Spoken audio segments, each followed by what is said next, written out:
fait des mois que je vous tease ce projet. Ça fait des semaines que je vous drop des petits hints à droite, à moi j'avais pas remarqué et tout, donc j'ai hâte de voir c'est quoi le projet. Sachez que j'ambitionne un projet de cette hauteur aussi, donc voilà, sachez qu'à la fin là je vous annonce aussi une grande nouvelle.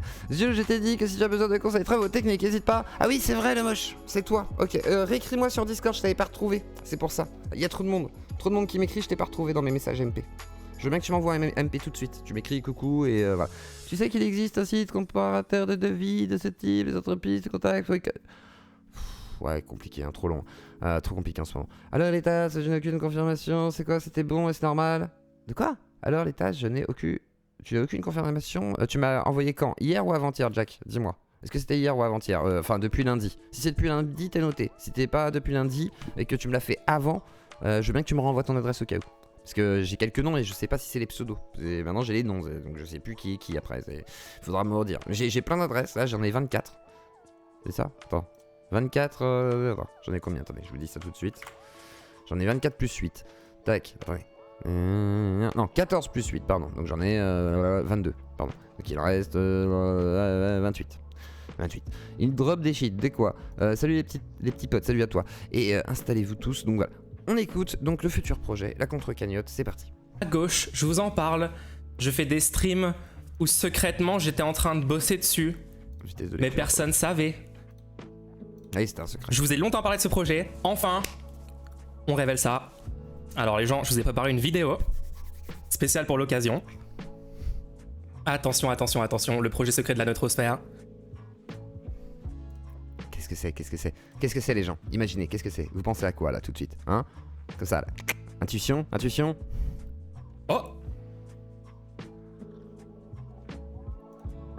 Arrête, gauche les gens. Non, c'est pas ça. Attention. 3, 2, 1, let's go. Internet est rapidement en train de devenir l'outil numéro 1 pour s'informer et se forger nos opinions politiques. C'est l'outil numéro 1.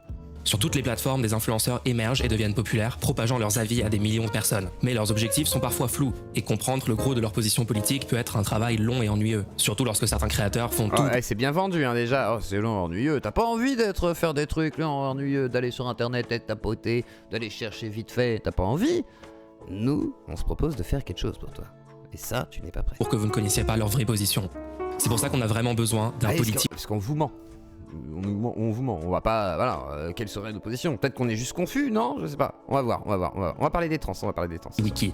PolitiWiki est un wiki qui donne un résumé des...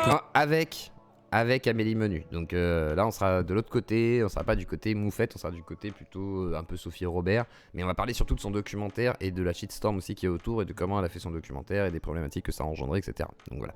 Position politique des influenceurs prises publiquement. Plus besoin de regarder des dizaines de vidéos, des heures de live. Toutes les infos seront là en Jean-Michel influenceur.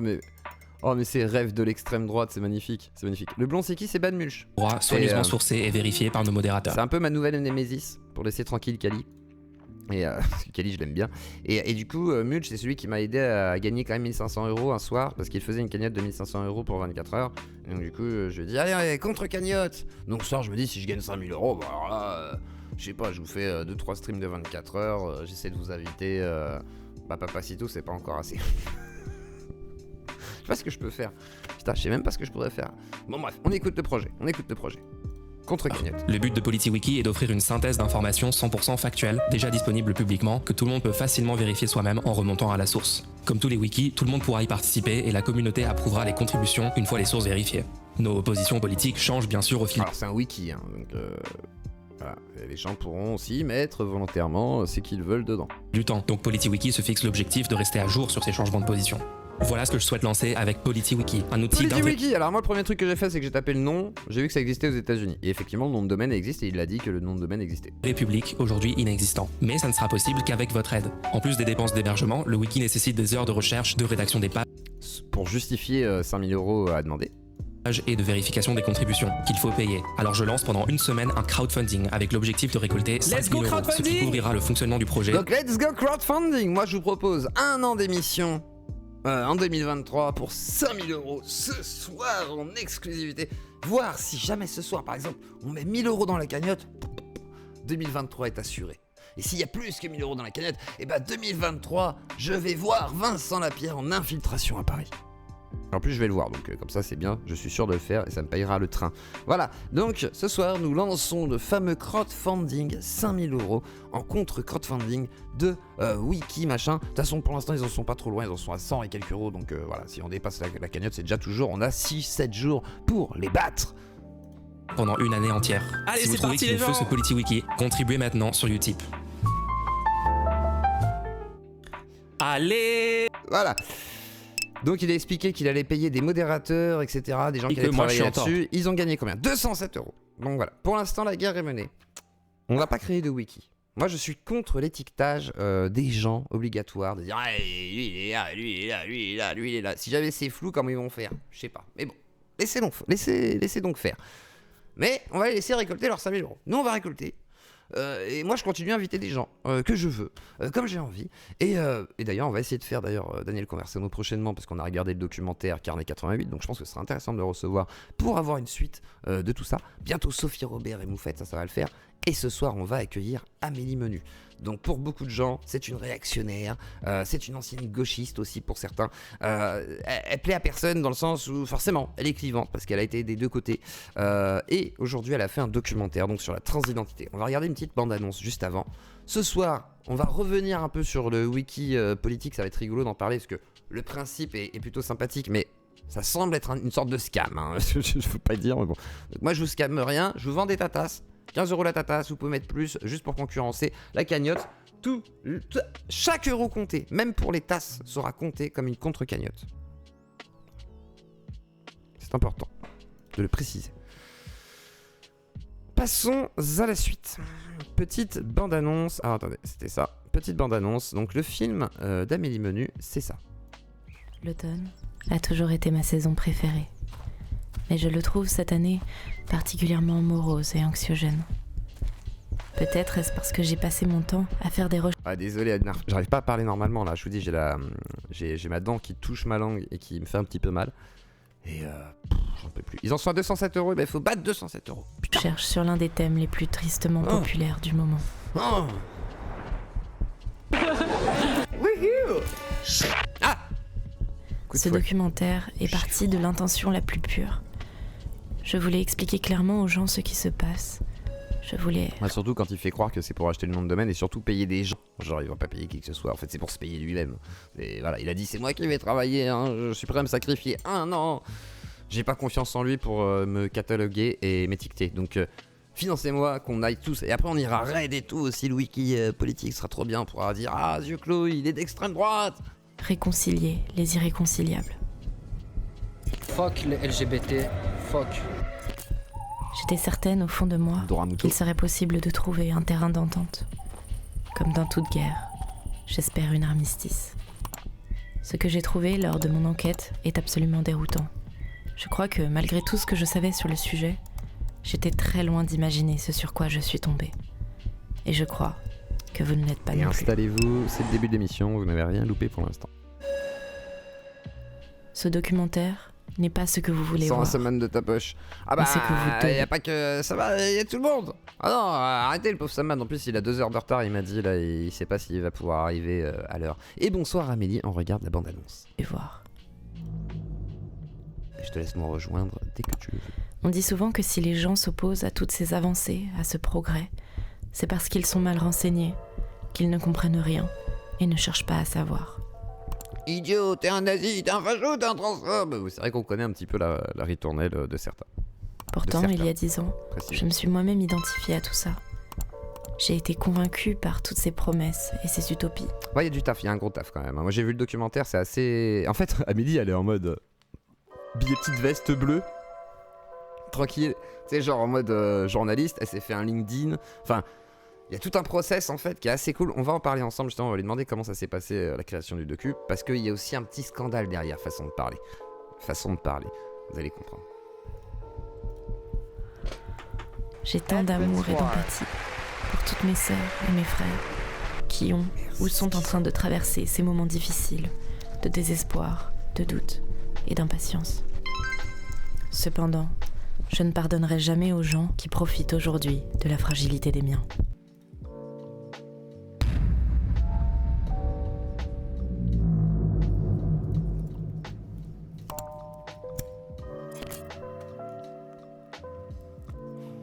Bon, Omerta, j'ai pas pu vous taguer là, hein. Vous m'avez bloqué, Omerta, c'est ça? Vous avez dit c'est un gauchiste, celui-là, qu'est-ce qui s'est passé là, hein? C'est pas gentil. Déjà d'une, je voulais vous taguer. De deux, vous devriez faire un placement de produit chez moi pour que je vous fasse de la pub, que Amélie Menu puisse diffuser son film sur internet du coup avec un react, avec elle, en interview. Et là, ce serait incroyable, avec Charlotte Dornelas et Jade. Voilà. Et à partir de là, ce serait un événement incroyable. Voilà, c'est tout ce que j'ai à dire à Omerta.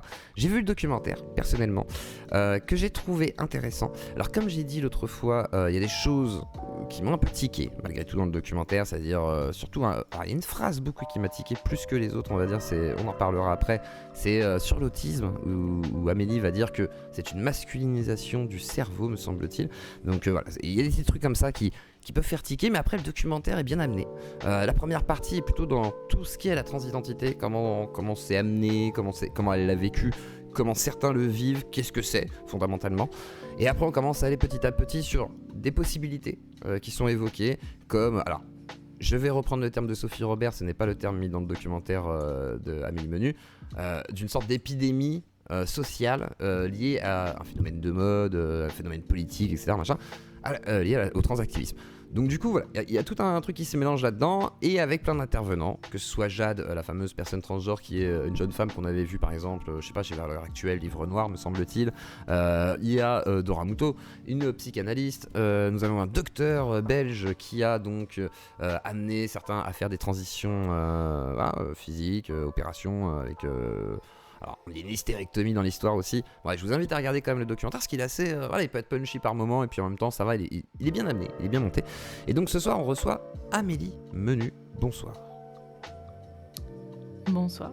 Est-ce qu'on m'entend? On t'entend très bien. Okay. Alors, est-ce que je tourne ma caméra ou pas? Alors, tu peux mettre ta caméra, il n'y a aucun problème. Et je vais voir, est-ce que tu peux voir dans tes sons, vite fait, dans voix et audio, si tu peux légèrement monter ton son? Oh, si c'est possible. Attends. Ouais, alors après... Tac, et comme ça on pourra démarrer tranquillement.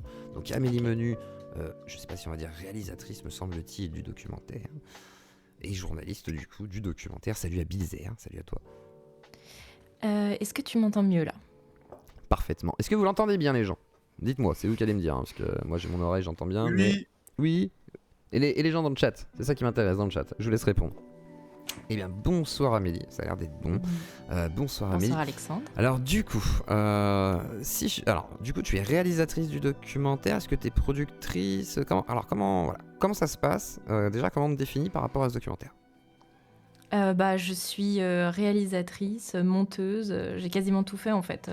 À part, bien sûr, la production, c'est Omerta. D'accord. Mais sinon, j'ai été à la technique et à l'écriture et j'ai un peu tout fait, quoi, en gros. D'accord. Donc, voilà.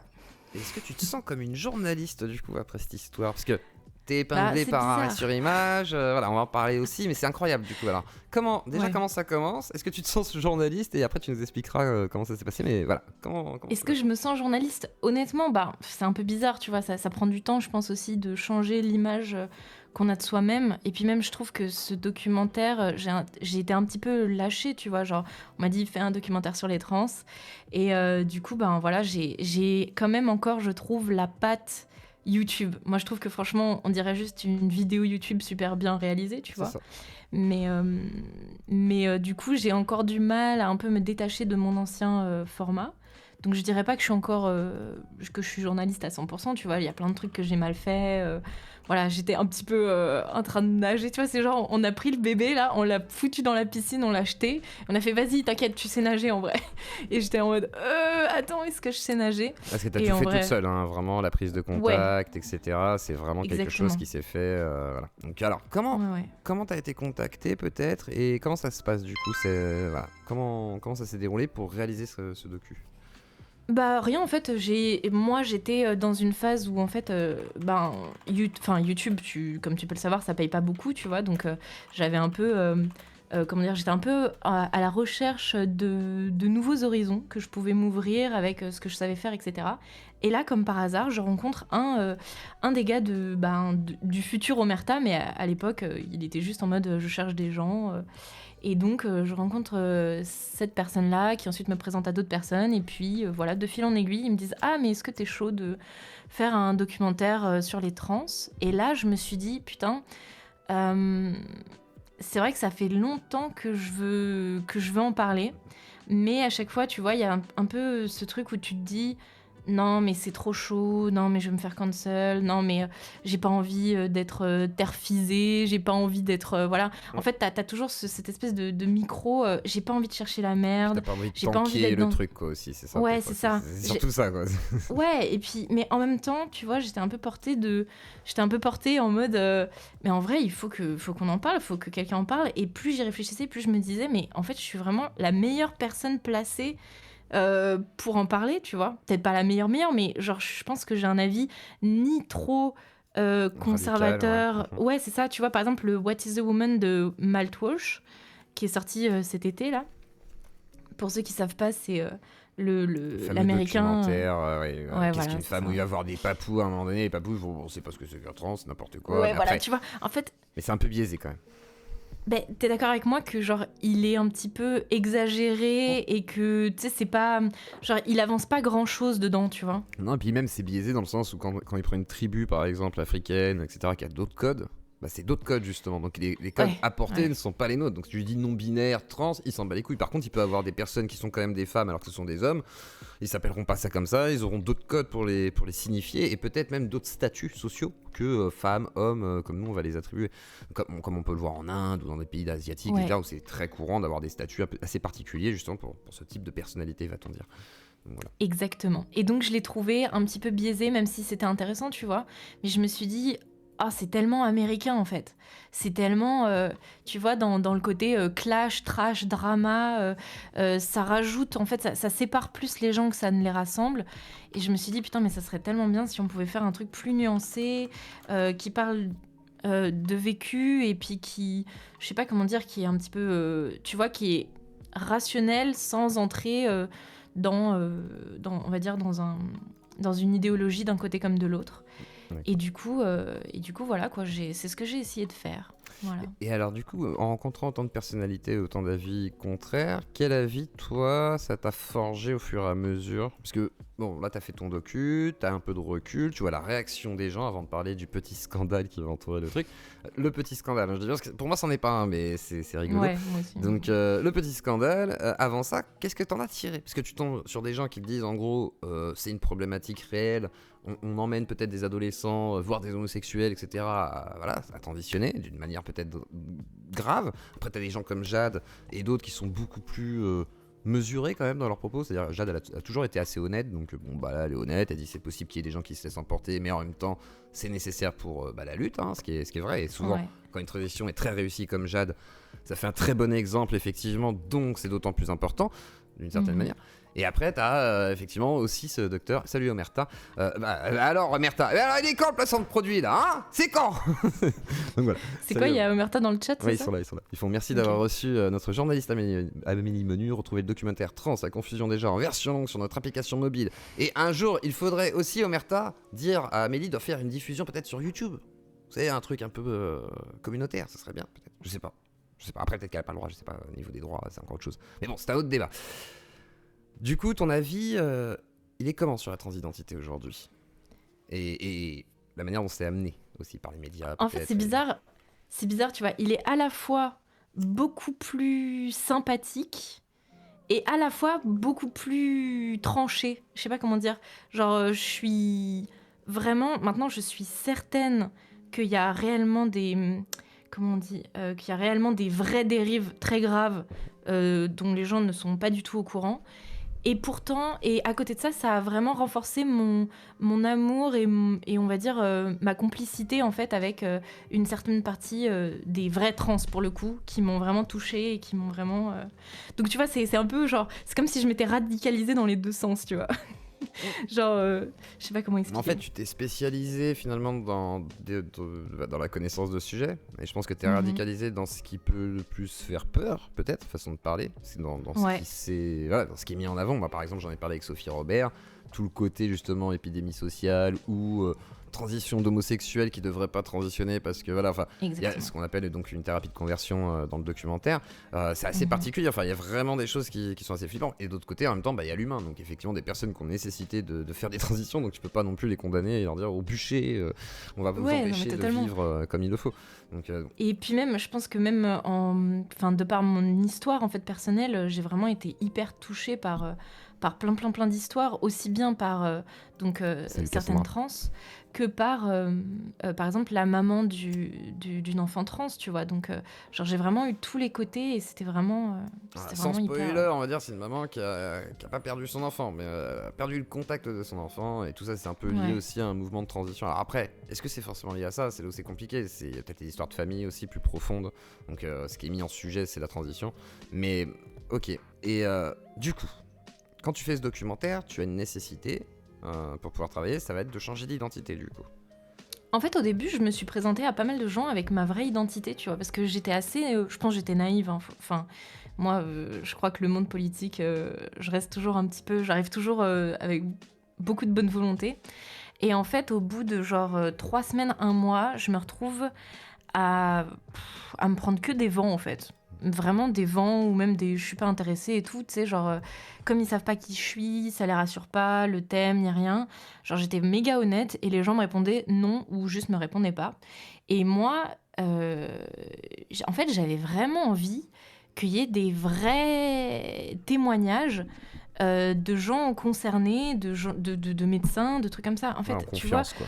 Qu'ils soient en confiance et qu'ils ne soient pas sentis face à une personne où il faut se justifier, peut-être se défendre, voir. Exactement. Ouais, exactement. En fait, tu vois, ils disent toujours, dès qu'il y a un docu, comme par exemple, je sais pas, le docu de Sophie, là, Mauvais genre, la première attaque, c'est oui, mais forcément, il n'y a pas de trans dedans, on ne demande jamais l'avis aux concernés, on nous écoute pas, on ne veut pas nous donner la parole, etc. Parce que c'est juste des transphobes qui veulent pas savoir ce qu'on dit vraiment, et donc en fait ils y comprennent rien. Et en fait, moi du coup j'étais vraiment dans une démarche, ok, je vais grave leur donner la parole. Vous savez quoi ? Allez-y, dites-moi tout ce que vous voulez me dire, et on va ouvrir le débat en fait. Et quand je proposais ça, tout le monde me disait non, évidemment, tu vois. Donc en fait il y avait cette espèce de paradoxe entre... Je confirme ça, je le confirme, parce que j'ai invité Sophie, il y a Moufette qui va venir débattre avec elle, donc une personne qui a fait une transition, mais la plupart des transactivistes ne veulent pas. C'est très compliqué. Ouais. Et ils demandent au groupe de valider. Certains voudraient bien, mais c'est pas facile, donc non. Voilà, oui, parce qu'en plus, c'est ça. Parce que par exemple, Jade, ce qu'elle me disait, c'était que quand je lui ai dit que, en fait, qui j'étais, quand elle a plus ou moins découvert, plus que je lui ai expliqué qui j'étais, etc., elle m'a dit, mais en vrai, si tu m'avais dit dès le départ qui j'étais, j'aurais probablement accepté. Et en fait, mais parce que Jade, en fait, tu vois, elle a vraiment ce truc où elle a pas peur de se faire taper dessus par la communauté, entre guillemets. C'est ça. Tu vois. Oui, elle s'en fout, Jade, à différence de certains. Le docteur, je pense qu'il aurait pas tenu les mêmes propos. Ah ouais, non, totalement. Ouais. Le docteur, il sort un truc. Alors, pour recontextualiser, je me permets, c'est un petit spoiler, mais ça vous donnera envie de voir le documentaire.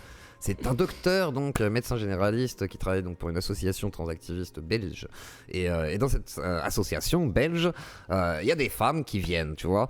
Et des fois, il y a une femme qui vient et on lui dit, t'as envie de transitionner, il n'y a pas de problème, hein, c'est ta libre détermination. De toute façon, t'as besoin d'être éclairé. Mais quelque part, si tu fais des erreurs, c'est pas grave, tu vois. Et du coup, si tu fais des erreurs, bon, même si c'est irréversible, c'est pas très grave. Mais irréversible jusqu'à quel point ? Alors le monsieur, il dit, nous, une fois, ça nous est arrivé, une fois de te dire à une dame, tu vas faire une hystérectomie, on t'enlève l'utérus, tu vois. Alors attends, parce qu'il faut bien le raconter. Vas-y, parce que je pense que chaque mot est important. Mais c'est justement, violent. c'est pas lui qui a proposé l'hystérectomie, parce que je me rappelle dans un autre live, je crois, il y a 2 jours. Je crois qu'il lui a proposé et lui conseillera la personne, me semble-t-il. Non, en fait, c'est une de ses potes. Ouais. Puisque du coup, j'imagine qu'il a pas mal d'amis trans. C'est une de ses potes à qui il est arrivé ça, en fait. Son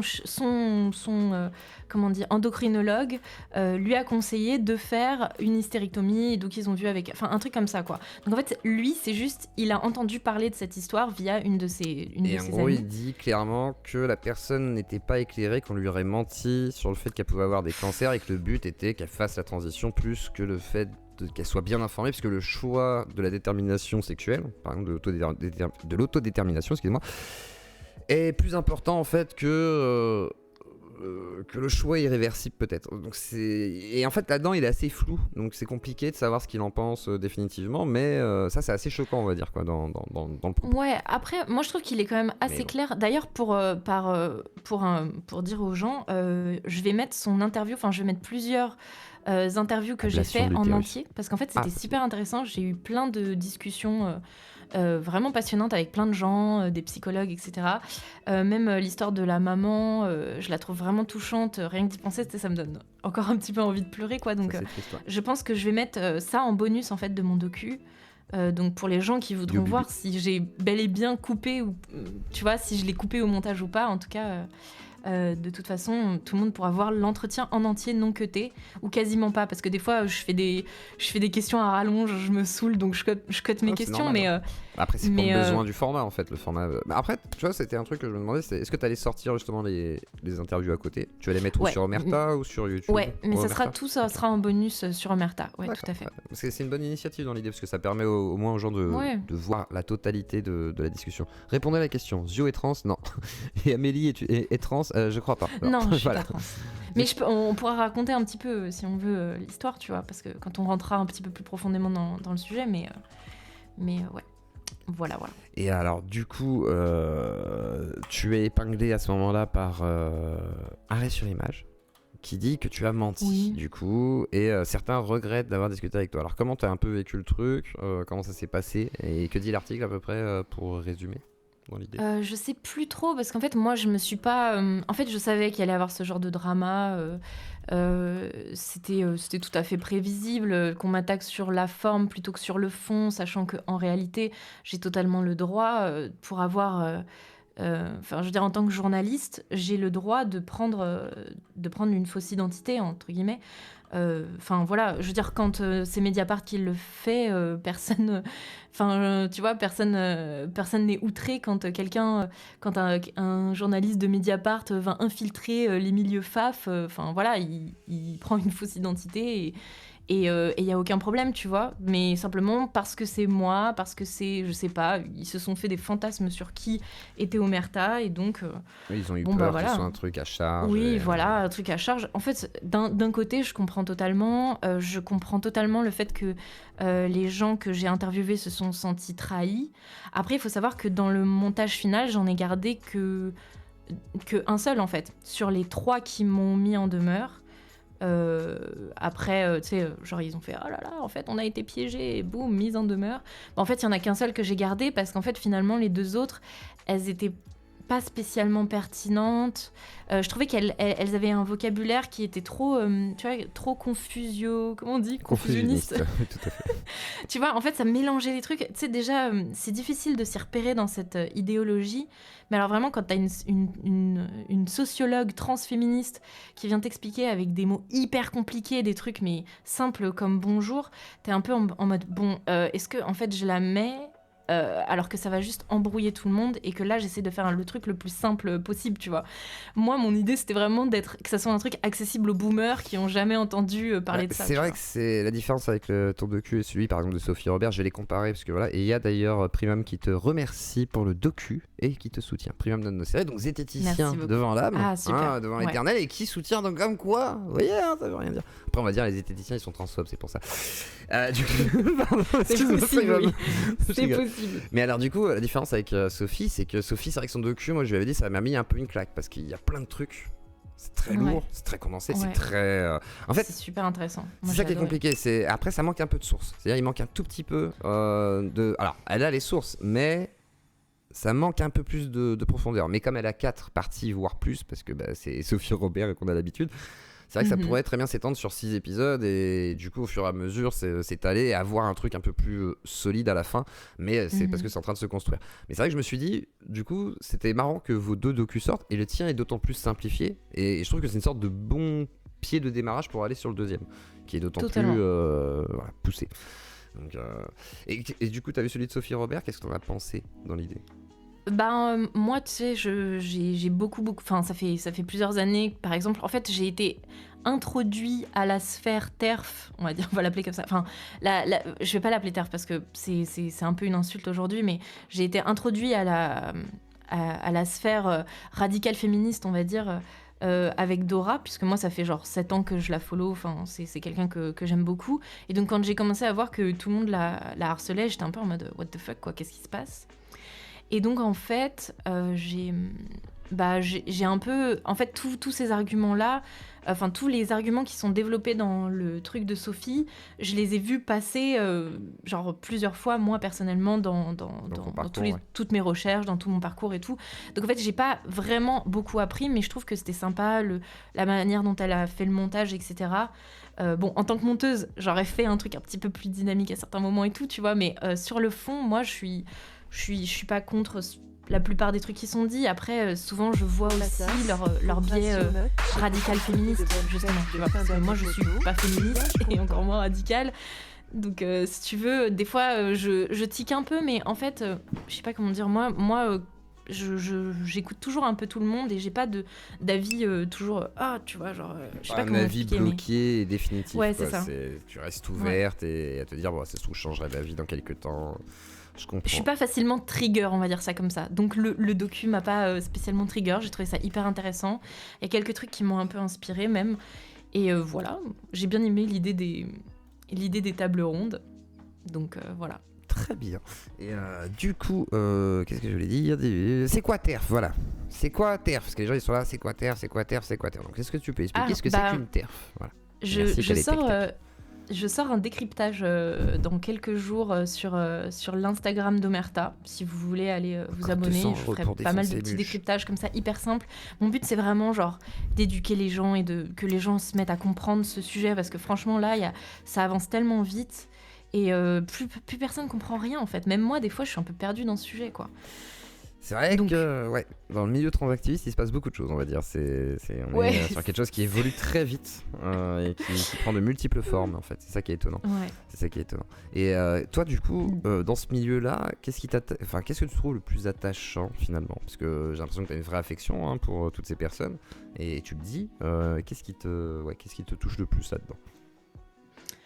Je crois que c'est tout le truc de la recherche d'identité, en fait, tout simplement, tu vois. Genre... puis souvent aussi c'est des gens qui, enfin je sais qu'il faut pas trop le dire, mais c'est le cas pour la plupart des trans, ce sont des gens qui souffrent beaucoup, qui ont beaucoup de comorbidités avec des pathologies comme par exemple la bipolarité ou le borderline, beaucoup de borderline je crois, notamment chez les femmes, et en fait je sais pas comment dire, mais j'ai toujours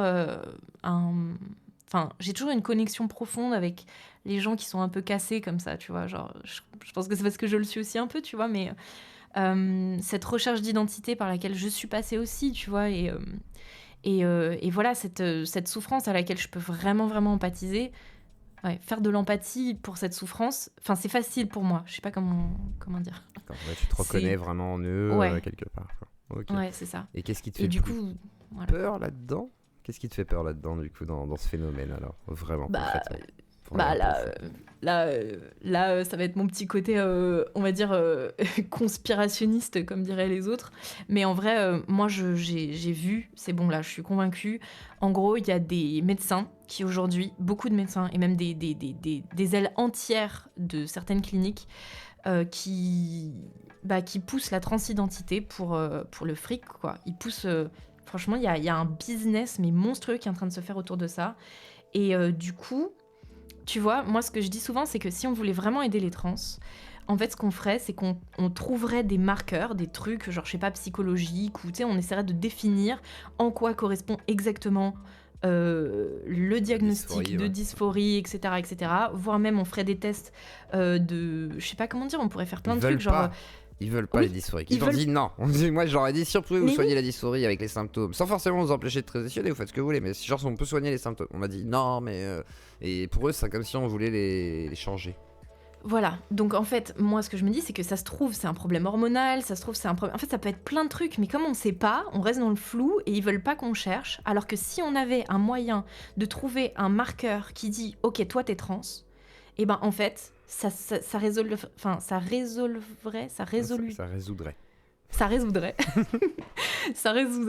tout le problème, en fait, parce que on pourrait s'occuper correctement des gens qui sont réellement malades, Parce donc que tu parles je suis vraiment désolée. d'une détection plus précise. Ouais, plutôt une qu'une détection sorte plus de truc un précise peu, du sein. D'accord. Parce qu'aujourd'hui, mais encore une c'en fois, est où faut- en fait aujourd'hui, réellement? Bah là, en fait, moi, ce que je vois, c'est une volonté justement de brouiller les pistes, de mélanger toutes les sortes de syndromes, toutes les sortes Et merci à de Tristan. troubles plus ou moins aigus de dysphorie, de tous les mélanger sous la même ombrelle trans. Et tous ces gens-là vont être soignés de la même manière, à savoir chirurgie, hormones, etc., etc. Alors que pour moi, il y aurait plein de manières différentes de les soigner. Voilà, on soignerait pas Enfin, voilà, il y aurait plusieurs sortes de trans. Et pour moi, on pourrait on pourrait essayer de chercher plusieurs manières différentes de les soigner, tu vois. Et là, aujourd'hui, on fonce direct... en mode... en fait, pour moi, la transition médicale, hormonale et chirurgicale, c'est vraiment, en termes tu vois, d'échelle, c'est genre la bombe nucléaire, quoi. Et les gens, ils arrivent, ils ont un petit conflit, bam, on les nuke direct, quoi. Il n'y a pas de, oui, d'abord on va lancer une petite bombe, ou peut-être on va essayer un petit char. Non, c'est boum.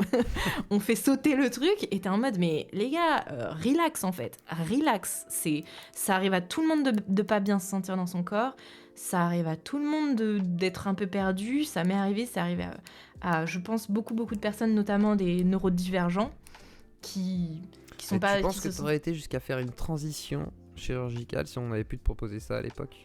Si vraiment à 25 ans, je sais pas, on te dit oui.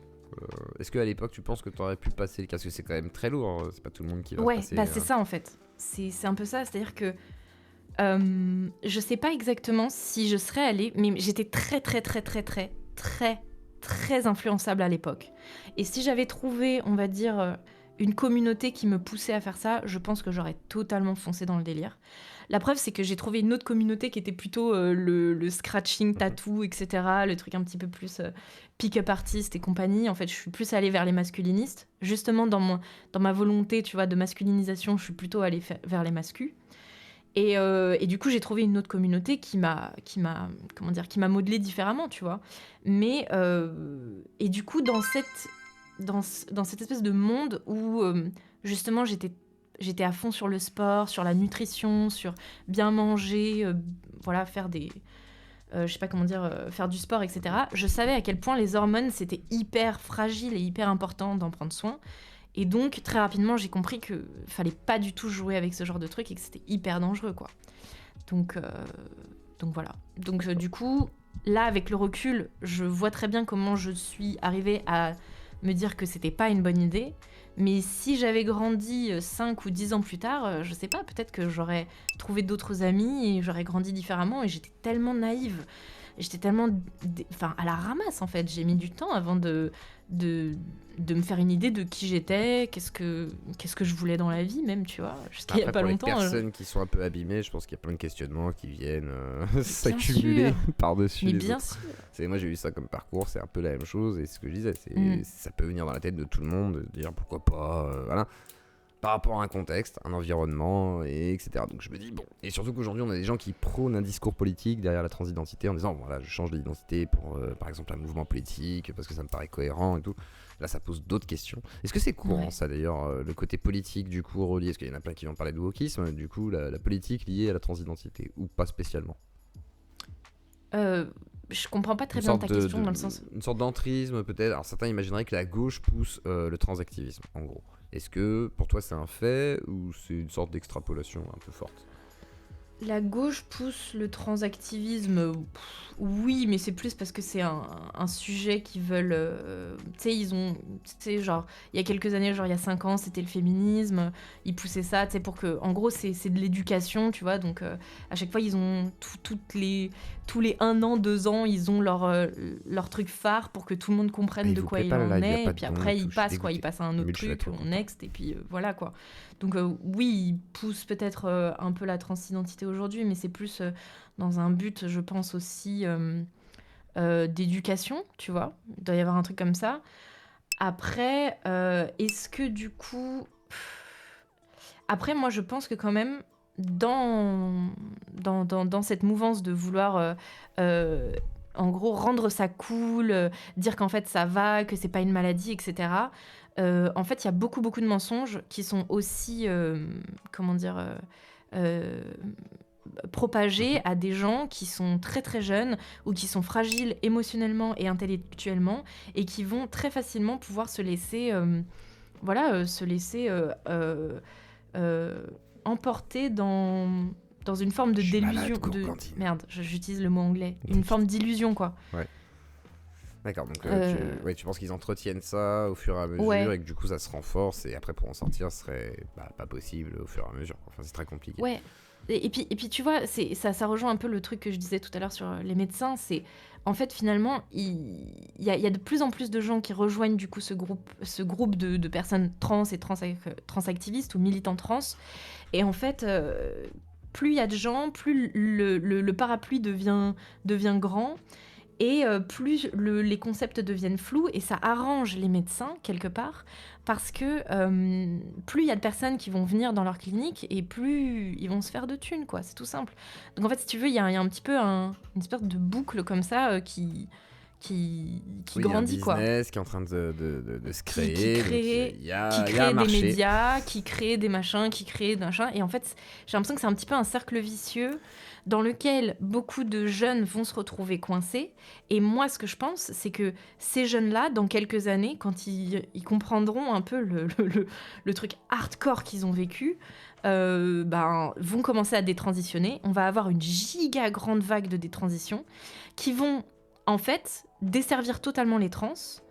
Parce que tout le monde va se dire « Ah, mais en fait, la transidentité, c'est une grosse connerie. En fait, c'était que de la propagande, c'était que des gens décadents. » Et puis, bam, en fait, les gens vont ne plus avoir envie d'en entendre parler ever. Tu vois ce que je veux dire ? Genre, ça va être une passade, plié, emballé et plus jamais les trans pourront réussir à avoir quoi que ce soit comme droit pour des sortes de gens qui ont été dans l'excès à l'époque et ça passera comme une sorte de folie ambiante. C'est ça, parce qu'on leur dira non mais en fait quand on vous donne une phalange, vous nous prenez le bras, donc en fait on va même pas vous donner la phalange en fait. Tu vois, il y a un petit peu un truc un peu comme ça, je pense. Et on dit il y a des dérives dans la chirurgie esthétique. Oui, c'est ça. C'est effectivement des médecins qui sont spécialisés qui disent bon. Totalement. Pas foutu pour foutu, mais on n'est pas loin, quoi, dans l'idée de allez, de toute façon, c'est pas très grave. Mais c'est compliqué parce qu'après, c'est justement le rapport médical. Alors, toi, Primum disait justement que tout ce qui est irréversible et tout, c'est toujours un peu. C'est touchy, donc on évite. Parce que j'entends de la part d'un Primum. Après, peut-être qu'il y a des médecins qui sont un peu moins. Regarde, non, c'est possible. Je ne sais pas. Et après, en France, c'est peut-être différent qu'en Belgique. Vas-y. Alors, en fait, si tu veux, en vrai, moi, je sais qu'il y a des médecins qui sont vraiment là pour aider et qui pressent pas le truc et tout va bien. Mais le problème, c'est que souvent, il y a certaines communautés trans, je dirais même pas toutes, hein, mais il y en a certaines qui poussent vraiment à faire le truc un peu rapidement, tu vois. L'idée, c'est genre, tu fais ta transition le plus rapidement possible, comme ça, après, tu peux un peu move on dans ta vie avec ta nouvelle identité et t'as pas besoin que ça s'éternise hyper longtemps. Donc, si tu veux, il y a une sorte d'empressement des procédures. Et en fait, si un médecin, il arrive et dit « Ah bon, alors, va falloir un peu ralentir le rythme. En fait, là, on va essayer d'y aller...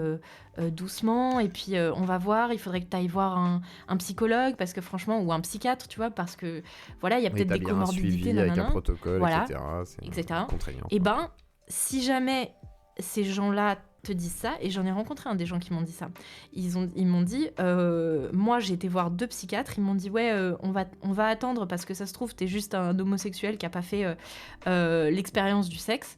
Et en fait ils sont partis, ils sont allés voir un psychiatre LGBT friendly qui leur a donné des trucs à la première des ordonnances d'hormones, pour la testo, voilà exactement, pour truc dès le premier truc, quoi. C'est donc ce que disait Moufette, on en parlait l'autre fois avec Victoire et Moufette, c'est qu'il y a une certaine facilité aujourd'hui depuis peu en fait, hein, de donner des traitements adéquats, mais sans forcément prendre tout le temps nécessaire peut-être à établir que c'est bien une dysphorie. C'est là où ça pose question sur effectivement un trouble, par exemple imaginons un trouble psy qui te fasse t'identifier différemment, mais qui serait pas lié à la dysphorie. Si la personne connaît tous les éléments, comme certains avec les HPI, les trucs comme ça, les TDI, etc. Si vous voyez tous les influenceurs et que vous connaissez tous les symptômes, Après, Munchausen, etc., ça existe aussi. Donc, il y a plein de maladies qui T'as dit amènent quoi, à... Munchausen, le syndrome de Munchausen, c'est vraiment une maladie qui donne l'impression à la personne qu'elle est malade. Du coup, elle singe des maladies, enfin, elle imite des maladies pour se faire passer comme une personne malade, pour avoir cette attention, etc. Enfin, c'est très compliqué comme maladie. Et c'est une maladie psy, d'ordre psy, mais la personne va se créer des maladies selon ce qu'elle connaît, etc. Donc, c'est assez atypique. C'est assez atypique. Donc, voilà. Mais il y a plein de choses qui pourraient expliquer certains cas. Ça veut pas dire que tout le monde, par contre, n'est pas trans. Ça veut dire qu'il y en a qui sont vraiment trans. Et là, par contre, il faut aussi avoir ce respect pour ces personnes-là. Donc, c'est très compliqué, après, pour l'instant, de savoir. Voilà. Et tu vois, par exemple, je sais que la plupart des trans, enfin la plupart, non, même pas, mais certains voudraient que la transidentité soit dépathologisée. Bon, en fait, en soi, moi, je peux comprendre ça, quelque part, même si je pense que c'est pas le move le plus intelligent, mais pourquoi pas, tu vois. Mais le truc, c'est que c'est pas parce que leur truc est dépathologisé que il faudrait pas que, genre, tous les trans, tous ceux qui se disent trans aillent voir un psychiatre ou un psychologue, plutôt psychiatre en fait, pour qu'ils déterminent réellement si ce qu'ils ont, c'est une pathologie de type borderline par exemple, ou autisme, ou etc., ou neurodivergence quelle qu'elle soit, ou bien une transidentité, tu vois. Enfin, je sais pas comment expliquer, mais genre si tu dis, ok, n'importe qui se dit trans peut le devenir sans avoir à faire un suivi psy, bon bah là tu vas te retrouver avec tous les starbs de la planète enfin tu vois ce que je veux dire, c'est trop bizarre quoi. C'est ça, comme concept. C'est pour ça qu'il faut se poser la question malgré tout. Ça veut pas dire que c'est transphobe, c'est juste que voilà, on peut se poser la question sur le sujet. On peut en parler avec les personnes concernées justement aussi. C'est pour ça que j'aimerais bien un jour, pourquoi pas, faire un grand débat sur ce sujet au fur et à mesure avec plus de personnes. Pourquoi pas Sophie Robert, toi, etc. Et d'autres personnes transactivistes concernées aussi. J'ai des intersexes qui aimeraient bien passer un de ces cadres, donc voilà, faut voir. Genre traiter avec les gauchistes d'égal à égal pour leur faire comprendre leur débilité et quelle perte de temps. Mais arrêtez un petit peu, vous êtes pessimistes les gars. Vous êtes pessimistes. Nous sommes des humains avant tout. C'est souvent, tu dis bonjour, tu fais ça va tranquille, t'as besoin d'aide, ouais, vas-y, aide-moi. À partir de là, il y a un lien. Et les gars disent je suis d'extrême droite, tu dis je suis d'extrême gauche. Les gens ils s'en foutent en fait. Ils font tu m'as aidé, vas-y, tranquille, on boit une bière. Ah ouais, qu'est-ce que tu fais dans la vie? Moi je travaille, toi tu fais quoi? Moi je suis là. Voilà, c'est ça, c'est la vie quoi. Arrêtez un peu vos conneries. Le clivage toujours, la guéguerre. Mais mais tu vois, mais moi je me dis, ce clivage-là, en fait, il est vraiment artificiel, en fait. C'est parce qu'en fait, en vrai, les médias, tu sais, sont en train de mourir, ou disons que c'est plutôt le nouveau, je sais pas comment dire, tu vois, YouTube, la nouvelle manière de consommer Internet, etc. Ça marche beaucoup avec les émotions, en fait. Aujourd'hui, on est là pour attiser, faire des fausses guerres de chapelle, tu vois. Enfin, des fausses guerres de manière générale, et provoquer les émotions de chaque côté. Mais j'ai l'impression que dans la vraie vie, ça existe pas du tout, quoi. Enfin, quasiment pas, quoi. Les vrais gens qui sont d'un côté ou de l'autre. Et d'ailleurs, on peut parler du cancel, par exemple, de la soirée d'inauguration de Omerta. Ouais. En fait, on a été... en gros, les militants trans... Enfin, mais moi, je pense que c'est de l'ordre de genre une dizaine, voire même une trentaine de personnes un peu vénères. Je pense, hein. Franchement, parce que moi, tout le monde m'a dit ouais, ça va, le harcèlement et tout. J'ai littéralement eu deux gens dans mes DM qui m'ont dit tu n'as pas honte. Genre, ça, voilà, où est le harcèlement, les gars? Ils sont 20 en fait. C'est juste, ils ont pris leur téléphone et ils ont appelé, ils ont envoyé des lettres écrites. Enfin, c'est vraiment des starbs quoi. Ils ont écrit des lettres et tout qu'ils ont envoyées au théâtre pour faire annuler la soirée de lancement donc de Omerta, alors que personne n'avait vu aucun docu. Bon, bref. Et en fait, ce que je me dis, c'est que en soi, on pourrait vraiment passer outre cette espèce de guerre. Enfin, en tout cas, moi, c'était mon objectif, tu vois. Le problème, c'est que là, je me rends compte, putain, mais en fait, ça a des vraies conséquences dans la vraie vie, tu vois, avec des milliers d'euros en jeu et tout. Et les gars, juste parce qu'il y a 10 gars qui sont un peu déter, ils ont eu peur, quoi. Ouais, les gars, ils se rétractent. Après, c'est parce qu'ils connaissent pas la force de Twitter, du coup, ils se disent, bon, peut-être que c'est dangereux, ils reçoivent une lettre, ils en appellent. Faut les prévenir, en fait, faut leur dire, bon, écoutez, mais on les avait ça va être perçu mais... comme ça, vous allez forcément recevoir des trucs. Bon, voilà. Non, mais je crois qu'on rien. Je crois qu'ils étaient prévenus, enfin, tout le monde, c'est un petit peu... Mais... Et ça a pu se faire, du coup, quand même, parce qu'il y a eu Mariko, il y avait Charlotte Dornelas, etc., il y a eu la diffusion de ton film, ça s'est bien passé, du coup C'était super bien, franchement. ça a été super bien reçu, mais en plus des deux côtés, en fait, c'est ça qui me rend un petit peu... tu vois, je suis un peu dubitatif, tu vois, des réactions en mode « Ah, Amélie, grosse transphobe, d'extrême droite, facho, je sais pas quoi ». Je suis un peu « Mais détendez-vous, les gars, mais détendez-vous, tout le monde a kiffé, tranquille, tranquille ». Enfin, je sais pas ce que t'en penses, toi, mais même je pense Mariko, que... elle a eu l'air de kiffer, même si elle a dit « Je suis pas d'accord sur tout et tout », mais ça permet d'en parler. Oui, donc, mais je pense normal. je pense qu'aussi elle est pas, enfin elle était, tu sais, c'est une trans de l'ancienne génération en fait. Donc elle est pas du tout au courant de tout ce qui est en train de se passer sur Internet. Donc en gros tous les trucs qu'elle a dit non, je crois pas, enfin je pense pas que ça existe. C'est en mode, ben si ça existe, c'est juste que tu sais pas que ça existe, tu vois. Mais sinon elle m'a parlé après et tout, c'était hyper intéressant. Et voilà, enfin l'entente est cordiale et je pense qu'elle a. Je pense que c'était un petit peu dur pour elle quand même d'être là à cette soirée-là, tu vois, parce que tu dois pas trop te sentir dans ton élément, mais je pense que franchement, ça s'est bien passé, quoi. D'accord, donc plutôt contente de ton expérience Ouais. par rapport à tout ça. Ok. Totalement. Tout le monde est venu me voir après et tout en disant « Ah, c'était génial et tout, j'étais trop... Ça fait bizarre, oui, c'est normal. Ça.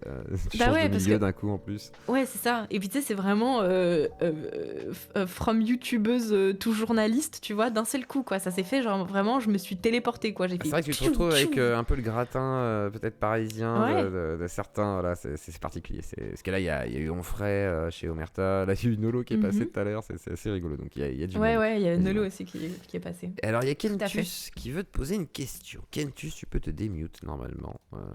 Kentus. Quentus. Ouais. Ok. Attends, je te redémute si jamais. Vas-y, c'est à toi. Si tu es là, est-ce que tu nous entends? 2 minutes, désolé. Je suis au tel avec ma femme. Ah Oh, putain. trop mignon. Madame. Bon, je vous laisse tranquille. Mais alors, du coup, est-ce qu'il y en a un autre qui veut prendre la parole en attendant? Est-ce qu'il y en a qui voulait demander quelque chose à Amélie? Je regarde. Salut à toi, Aaron. Et il y avait le moche aussi, mais je ne sais pas s'il est là. Donc, on va voir. Et du coup, tu as rencontré Charlotte Darnelas aussi? Parce que... Oui. Alors, comment elle est? Parce qu'il y en a plein qui disent « Ah, elle est horrible, elle est de Comment droite. » Ou sinon, très gentille, je sais Quoi pas. Oui. Bah écoute, franchement, moi je vais vous dire, en toute honnêteté, Charlotte Dornelas, c'est une personne que j'admire beaucoup parce que c'était une femme, tu vois, qui... Enfin, en gros, ça a été un peu un modèle quand j'ai voulu un petit peu dire ce que je pensais réellement sur Internet. Et je la voyais, elle, qui était sur des plateaux et qui était... qui s'excusait pas, quoi, qui était là et qui disait ce qu'elle pensait. Et franchement, ça a été un gigantesque honneur de la rencontrer. Elle est adorable. En plus, elle est un peu petite et tout, donc elle a vraiment cette petite bouille. Enfin, je sais pas, en fait. Moi, j'étais vraiment hyper intimidée et hyper heureuse de pouvoir lui parler. Et c'est une personne qui est... Je sais pas, on s'en fout qu'il soit de droite, putain, mais les gens, c'est vraiment des fous, quoi. Bah, c'est Internet, hein, que tu vois, on est sur le milieu de la bien binarité sûr. totale, et il y en a qui vont dire ouais, mais bon, voilà, c'est une réactionnaire, et d'autres qui vont faire ouais, elle est toute gentille, nous on l'aime bien, chacun son Mais oui, camp, elle ça, c'est un peu ça Ouais, aussi. non, mais elle est gentille, elle est droite dans ses bottes. Moi, franchement, voilà, c'est une humaine absolument respectable et que j'aime. Enfin, là, du peu que je l'ai vue et du peu qu'on a discuté, en tout cas, je l'aime vraiment beaucoup. Alors, petite question du chat, est-ce qu'Amélie connaît une structure qui prenne en soin des gens qui veulent détransitionner, et est-ce qu'elle a une expérience avec ce type de structure? Justement, là, c'est un peu le gros truc en ce moment, c'est que, en fait, la plupart des transitionneurs à qui j'ai parlé, etc., c'est une galère sans nom. Il n'y a personne, aucune... Enfin, il y a nulle part aujourd'hui des endroits qui permettent aux détransitionneurs d'avoir les soins nécessaires. Mais quand vous verrez dans l'interview complète de Maxence Wafik, je lui ai posé plein de questions sur les... Le docteur. Ouais, le docteur donc belge qui est du coup qui s'occupe des transitions et tout. Quand je lui ai posé des questions sur les détransitionneurs et les détransitionneuses, il m'a dit qu'en effet, elles étaient très... je dis elles parce que c'est très souvent des femmes qui sont passées à trans-hommes, enfin hommes trans, et qui sont redevenues femmes. Elles sont souvent très très mal prises prises en compte, autant dans comment elles sont reçues, ou comment plutôt elles sont éjectées de la communauté, mais en plus comment C'est une mauvaise image, quoi. Oui, déjà, elles sont détruites socialement et détruites mentalement aussi au passage. Mais en plus, elles n'arrivent pas à trouver les soins dont elles ont besoin. Et j'ai vu pas mal de trucs qui disaient que même les médecins les encourageaient à recontinuer leur transition. C'est-à-dire à retransitionner, tu vois. D'accord, oui. En mode, non, mais en fait, tu seras mieux pris en charge si tu restes dans le... plutôt. Voilà, exactement. Parce que la détransition est vraiment Compliqué, oui. très surtout compliquée. s'il y a eu chirurgie, par exemple, un petit peu même, Exactement. pas forcément la ouais. vaginaux, mais juste déjà la poitrine, c'est déjà... Bah ça, en vrai, bon, bah, y a rien à faire, quoi. C'est juste, t'as la voix plus grave et tout. Le pire, c'est vraiment quand tu t'es enlevé ton organe reproducteur, donc par exemple testicule ou utérus, et que tu produis plus les hormones, donc testostérone ou oestrogène, et du coup, ben, tu te retrouves sans hormones, en fait. Ouais, sans hormones à vie. Et donc ça, c'est hyper dangereux pour la santé. Et du coup, il faut que tu choisisses, en fait. Soit tu reprends de la testo, si t'étais un gars, soit tu reprends de l'œstrogène, enfin un truc oestrogénisant, mais tu sais, c'est pas... Tu sais, c'est compliqué, les dosages et tout. Enfin, c'est vraiment atroce. C'est vraiment... je souhaite vraiment ça à personne. Et c'est aussi pour ça que je dis la prudence. Primum non nocere, quoi. Putain, merde. Les détransitions... Hein? Ouais, Oui, coucou Primum, ouais, c'est pour ça. Mais c'est un truc que répétaient souvent les dames du collectif l'Observatoire de la Petite Sirène, en fait. Elles étaient tout le temps en mode Primum non nocere, en fait. Il y a que ça de vrai. On attend, on regarde, et puis on essaie de soigner avec le moins de dommages possible, quoi. Donc, voilà. Donc les détransitionneurs, s'il y en a dans le chat, vraiment bon courage. Bon courage. Je sais pas. Je sais pas s'il y a des gens qui ont détransitionné. Après, le dites pas, peut-être parce que vous ne pouvez pas le faire savoir, mais c'est. Oui, ça doit être un parcours du combattant. Parce que déjà, une transition, c'est compliqué. Alors, l'inverse, bah, du coup, c'est d'autant plus complexe. Alors, on va demander à Quentus s'il est là maintenant. Est-ce qu'il est revenu? Est-ce qu'il est parmi nous? Quentus, est-ce que tu es là? S'il est peut-être au téléphone avec sa chérie, ça se trouve encore. Est-ce que madame a raccroché? Canard. Non, pas canard. Quentus. Attendez, je le redémute peut-être au cas où. Quentus, es-tu mort? Non, je crois qu'il est... Attendez. Non. Attendez, je vais voir. Je sais que quelqu'un a toujours quelque chose à dire. C'est monsieur Pollux, bien sûr. Anorexie, aménorrhée, on en parle. Oui. Voilà. Salut. Bonsoir. Avais-tu des questions sur le sujet de ce soir? Je pense pas que tu aies vu le documentaire, mais tu as entendu tout ce qu'on disait par rapport au sujet. J'ai juste trouvé qu'il y a un point commun entre vous deux. Vous êtes extrêmement vénal. Il faut le signaler parce que, oui, autant toi qui cherche. Faites des dons, ouais, parce que là je suis à 70 €. Voilà, faut qu'on batte Badmulch. Il est à 207 € sur une cagnotte de 5000 €. Si on fait 100 000 €, je danse à poil et je fais sauter ma chaîne. Non, oubliez ce seul goal. Oubliez ce seul goal. Je suis sûr que tu es capable de proposer un projet qui est intéressant pour 5000 balles. Bah oui, mais j'attends faire, janvier pour faire un vrai sub goal pour l'année et on verra. Mais bah pourquoi pas des tables rondes par exemple en IRL. Mais pourquoi pas, moi je suis pour. Moi je suis pour aussi, mais c'est pas 5000 €, c'est un peu plus pour en faire plusieurs. Parce qu'il faut voyager, il faut un plateau, il faut... Voilà, il y a plein de choses, donc c'est plus cher. Ça a l'air facile comme ça, dit comme ça, mais en fait c'est voilà, c'est pas si simple. Je trouve que c'est un peu bizarre de justement de ne pas répondre à la question qu'est-ce qu'est une TERF et en disant justement aller sur sur le Patreon ou je sais pas quoi là pour avoir l'explication. Ah, c'est une manière de pas. Ouais, mais faut... voilà. D'ailleurs, si vous voulez une tasse yeux clos, c'est 15 €. Allez, voilà, frais de port inclus. Si vous voulez m'offrir les frais de port, bah, vous mettez 3 € de plus, voilà. Et vous mettez votre adresse dans le PayPal, c'est important pour la tasse si vous voulez la tasse. Parce que moi personnellement, j'aimerais bien savoir ce qu'est une TERF. Une TERF, de manière simple.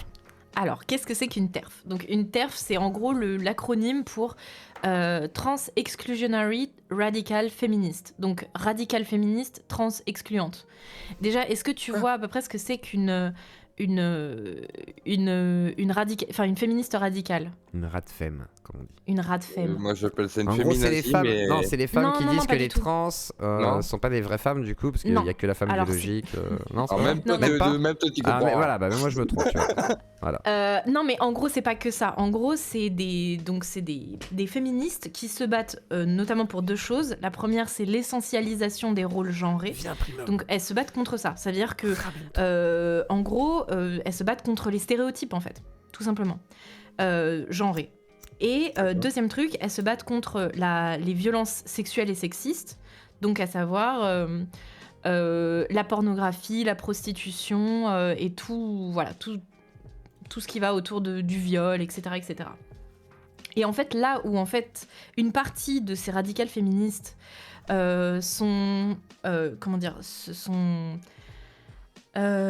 détachés en fait des mouvements, on va dire, féministes inclusifs, trans-inclusifs, c'est qu'en fait, ça va à l'encontre de plus ou moins leurs deux grands trucs. C'est-à-dire que pour elles, finalement, la transidentité, c'est quelque part, pour beaucoup en tout cas de trans, c'est une exacerbation justement des stéréotypes de genre.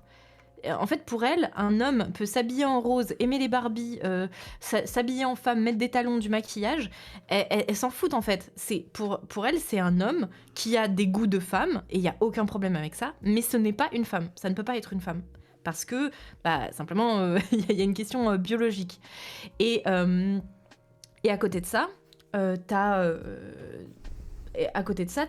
aussi tout ce qui est... je crois principalement c'est ça. Je crois que c'est principalement ça qui fait qu'elles sont trans-excluantes.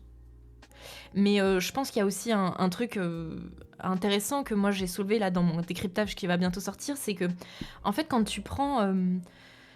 comment je pourrais expliquer ça simplement ? Quand tu prends le féminisme qui a eu tous les droits, genre là, en termes de droits, légalement, on a les femmes et les hommes ont les mêmes droits. Et donc en fait, petit à petit, le féminisme a cherché, ou plutôt s'est mis à devenir, a un peu évolué. Et en fait, tu te rends très vite compte que les femmes n'ont pas forcément, toutes les femmes dans la société n'ont pas forcément les mêmes revendications. Parce qu'une femme bourgeoise et une femme prolétaire, ou je sais pas, une femme noire ou une femme blanche, ne vont pas avoir les mêmes problématiques dans leur vie. Et donc en fait, le seul truc qui les réunit vraiment, profondément, c'est du coup le sexe. C'est la seule chose qui nous réunit tous en tant que femmes. C'est notre chatte, c'est nos règles, c'est tout ce qui tourne autour de notre sexe biologique. Et donc à partir du moment où il y a des mecs biologiques qui arrivent et qui disent en fait on est des femmes, en fait ça explose complètement la base idéologique et identitaire presque d'une grande partie de ce féminisme-là. Donc c'est pas forcément qu'elles sont transphobes, elles ont rien contre les trans, c'est juste que ça veut dire que si elles les incluent dans leur féminisme, ça veut dire que quelque part, leur féminisme n'a plus aucun sens. Donc, comme elles veulent garder leur combat, et voilà, elles ont décidé de dire non en fait. C'est mort, on laisse pas passer. C'est mort, on laisse pas passer. Elle gatekeep un peu, tu vois, le truc. Et en fait, ça se comprend, tu vois. Moi, je suis ni féministe ni radicale, mais... Non, mais c'est tout à fait dans l'époque, en fait, où on cherche à avoir sa propre cause, justement, pour, justement, tu vois, bien se définir. Et là, encore une fois, les gauchistes se divisent jusqu'à se rediviser, C'est ça, c'est incroyable. Et après, ce sera l'atome. Et non, mais c'est qu'après, on chauffera aux gauchistes la sur la gueule, quoi. Dans une centrale nucléaire, on atomisera des gauchistes et ça fera de l'électricité. Pardon, désolé. Désolé. Non, mais je suis d'accord. Il y a plein de problèmes chez les LGBT, comme des asexués qui peuvent pas défiler avec des LGBT parce qu'ils sont asexués, donc ça devrait pas l'être. Enfin, est-ce qu'il y a un wiki pour la transidentité ? Est-ce qu'il y a un wiki pour la transidentité ? Parce que je me dis, il y a Wikitrans. Ah ouais, ouais, bien sûr. Parce qu'il y a le wiki politique. Avec tout le lexique et tout. On va faire le wiki zuclodien, je pense, avec tous les invités de la Zuclodie. Et on fera un wiki pour expliquer qui sont sans mensonge et avec un peu plus de tolérance, ce serait pas mal, non ? Est-ce que tu as une autre question, monsieur Pollux, avant de donner la parole à quelqu'un qui est revenu ? Une autre question là-dedans, as-tu, avec les années, réussi à te construire, à la fois psychologiquement, sexuellement, etc. Est-ce que tu as trouvé justement un partenaire ou une partenaire qui t'accompagne ? Mais c'est une question comme une autre, voilà. Oui, on dirait Karine, tu sais, quand il venait pour la scène, etc. Vous êtes très jolie, mademoiselle. Alors, non, moi j'ai appris, désolé, mais... Est-ce que j'ai un partenaire qui m'accompagne ? En gros, la question c'est est-ce que je suis célibataire, quoi ? Est-ce que tu Alors moi je m'en fous, en fait, c'est pas pour moi, mais Mais c'est vraiment pour. Est-ce que après tout ce, je veux dire, tout ce déroulement psychologique en fait que tu as vécu, est-ce que tu as réussi à te construire? Est-ce que ça n'a pas été quelque chose qui t'a un peu mis des cailloux sur le chemin? Des bâtons, ouais. Des bâtons. En gros, totalement. oui. Est-ce que ça t'a... Bah écoute, il y a une vidéo, j'ai fait une vidéo entière là-dessus qui s'appelle De féministe à conservatrice, et en vrai, la conclusion c'est pas bonjour je suis conservatrice, c'est vraiment juste je raconte l'histoire qui m'a menée en fait de ma masculinité à ma féminité. Et c'est vraiment ça toute l'histoire, et voilà, je trouve que ça résume assez bien on va dire les péripéties par lesquelles je pense un peu tout le monde peut passer, tu vois, genre tu te fais blesser dans ton enfance, tu développes une sorte de schéma, voilà, t'es dans une énergie ou une autre, etc. Et puis voilà, t'essayes de te construire tant bien que mal, petit C'est juste que t'es passé par l'homme pour devenir femme. Ouais, exactement, ouais. Ouais, j'ai eu. C'est bête à dire, mais. C'est bête à dire, mais franchement, c'est exactement ça. Ouais. Mais au moins, t'as pu déterminer ce qu'était une femme, en fait. Parce que tu te cherchais, en fait, en quelque sorte. Ouais, bah bien sûr, mais enfin, qui se cherche pas, j'ai envie de dire. Ils sont trop sûrs d'eux. Je me suis cherché aussi, hein. Il y a même des gens qui croyaient que j'étais homosexuel, je savais que j'étais pas homosexuel, mais voilà, c'était intéressant de voir pourquoi les gens pensaient ça de moi. Je me suis dit, ah tiens, pourquoi? Après, je me suis dit, je vais sucer une bite, tu vois. Mais après, pardon, c'est juste que j'étais hétéro, quoi, très, très solide. Mais voilà, quoi, c'est. Voilà. Mais bon, et la question. Bon, bah du coup, moi j'ai une autre question du coup. Est-ce que tu te sens d'autant plus solide aujourd'hui? Genre, est-ce que tu te sens plus, vraiment plus solide aujourd'hui comme une adulte, on pourrait dire, alors qu'à l'époque, YouTube c'était la période où on te voyait entre, tu sais, le côté un peu adolescent qui découvre un peu ce monde d'une manière excessive. Ouais, clairement aujourd'hui. Mais je pense que tu vois, paradoxalement. C'est... je sais pas comment dire... Non, il n'y a pas de paradoxe. Non, mais je pense qu'aujourd'hui, je suis beaucoup plus solide justement dans ma féminité, justement parce que j'ai intégré justement cette masculinité qui était un peu trop envahissante, et tu vois, c'était comme un... Je sais pas comment dire, comme un espèce de truc de mauvaises herbes qui empiétait complètement sur une partie de ma personnalité. Et maintenant que j'ai bien taillé toute la haie et tout, que j'ai bien fait, ok, donc là, ça c'est ma partie quand je suis vraiment sincère et avec en cohérence aussi avec mon corps, tu vois, parce que en fait, qu'est-ce que ça veut dire féminité et masculinité? Moi, je pense... Après, je sais que beaucoup de gens vont pas être d'accord avec moi, mais moi, je pense qu'il y a une vraie importance de la biologie et des hormones dans notre développement féminin ou masculin. Moi, je pense qu'à la base, j'étais quelqu'un qui avait beaucoup de testostérone, et c'est pour ça que très très jeune, j'ai un corps hyper musclé. J'ai pas du tout les caractéristiques, on va dire, féminines. Et même mentalement, tu vois, j'avais une mentalité hyper masculine. Et voilà, tout le monde en pensera ce qu'ils veulent. Etc. Oui, c'est vrai que... Mais voilà, et en fait, si tu veux, pour moi, une fois que tu as compris ça et que tu... En fait, si tu veux, quand j'avais mes règles, par exemple, donc quand tu as tes règles, tu as un espèce de pic de progestérone, œstrogène, etc. Et en fait, j'avais deux caractères. J'avais un caractère masculin pendant ma période, tu vois, normale. Et quand j'avais mes règles, je devenais hyper féminine. Tu vois, un genre de pic, comme si mon corps, il voulait se venger que j'avais enfoui ma féminité avant. Tu vois ce que je veux dire ou pas? Donc, j'avais vraiment des comment on dit, mood swing. Tu vois, j'avais des changements, ouais, des changements d'humeur et des changements de caractère même, du tout au tout en fait. Et donc j'ai l'impression que mieux faire la paix avec aussi ton corps et comprendre à quel moment je sais pas comment dire, à quel moment t'es plus féminine, à quel moment t'es plus masculine, et réussir à mieux te comprendre comment tu fonctionnes et comment désamorcer certains trucs que t'aimais pas. Enfin, je sais pas comment expliquer, mais juste tu te connais mieux en fait. Je sais pas pourquoi je me perds dans une espèce de tirade interminable, mais genre juste petit à petit tu te connais mieux et puis t'intègres mieux tes bouts de caractère. Ouais, tes bouts de caractère qui au début sont des personnalités indépendantes, tu les intègres mieux en un truc un peu plus cohérent, et petit à petit du coup tu commences à voir la véritable image de ce à quoi tu peux réellement ressembler. Mettez des pouces bleus, putain. Ce qui est toi.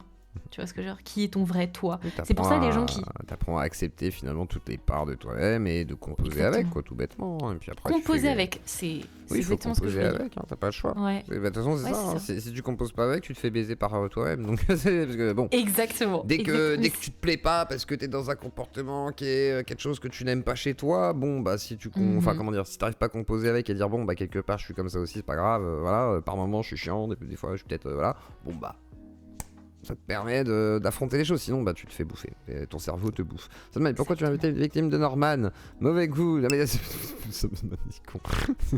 non, c'est pas le sujet de Norman, ce sera après Norman. non, Norman. Ah oui, ils disent mood swing, c'est saut d'humeur. Oui, voilà, c'est vrai, saut d'humeur. Merci beaucoup. J'ai mis changement d'humeur, c'est pas mal. Changement d'humeur, c'est pareil, c'est saut d'humeur, c'est pas ça. Voilà, saut d'humeur, ça veut rien dire, les gens. Vous êtes tatillons. Il est où Quintus ? Il est parti ?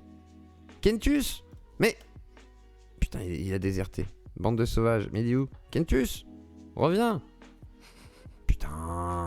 Jeanne, au secours, quoi. J'attends depuis tout à l'heure. Attends. Bah, vas-y, Gallica. Ah, putain, t'as changé de nom aussi. Ah oui, mais si tu changes de nom... il change de PP, il change de nom, mec. Il a le temps de téléphoner, après il fait le... Non, mais n'importe quoi. Démute-toi, Gallica. Galina, pardon. Galina Quintus. Galina Quintus, c'est à toi. Le reportage d'Amélie Menu. Oui, je vous mets le lien du reportage encore une fois. Si vous voulez le regarder, je vous invite à aller donc sur le site d'Omerta. Je vous mets le lien. Alors, il y a une application sur le téléphone. Je vous conseille de télécharger parce que sinon, le téléphone il se met en veille. Donc, c'est chiant. Et faut qu'il corrige ça. Il faut qu'il corrige ça. Ouais, il y a encore pas mal de trucs. C'est important. C'est Omerta, payez vos devs. Hein, c'est très important. Galina, Quintus, c'est à toi. T'es sur téléphone, je parie. Oui, allô ? Je suis sûr qu'il est sur téléphone et c'est pour ça qu'on n'entend pas.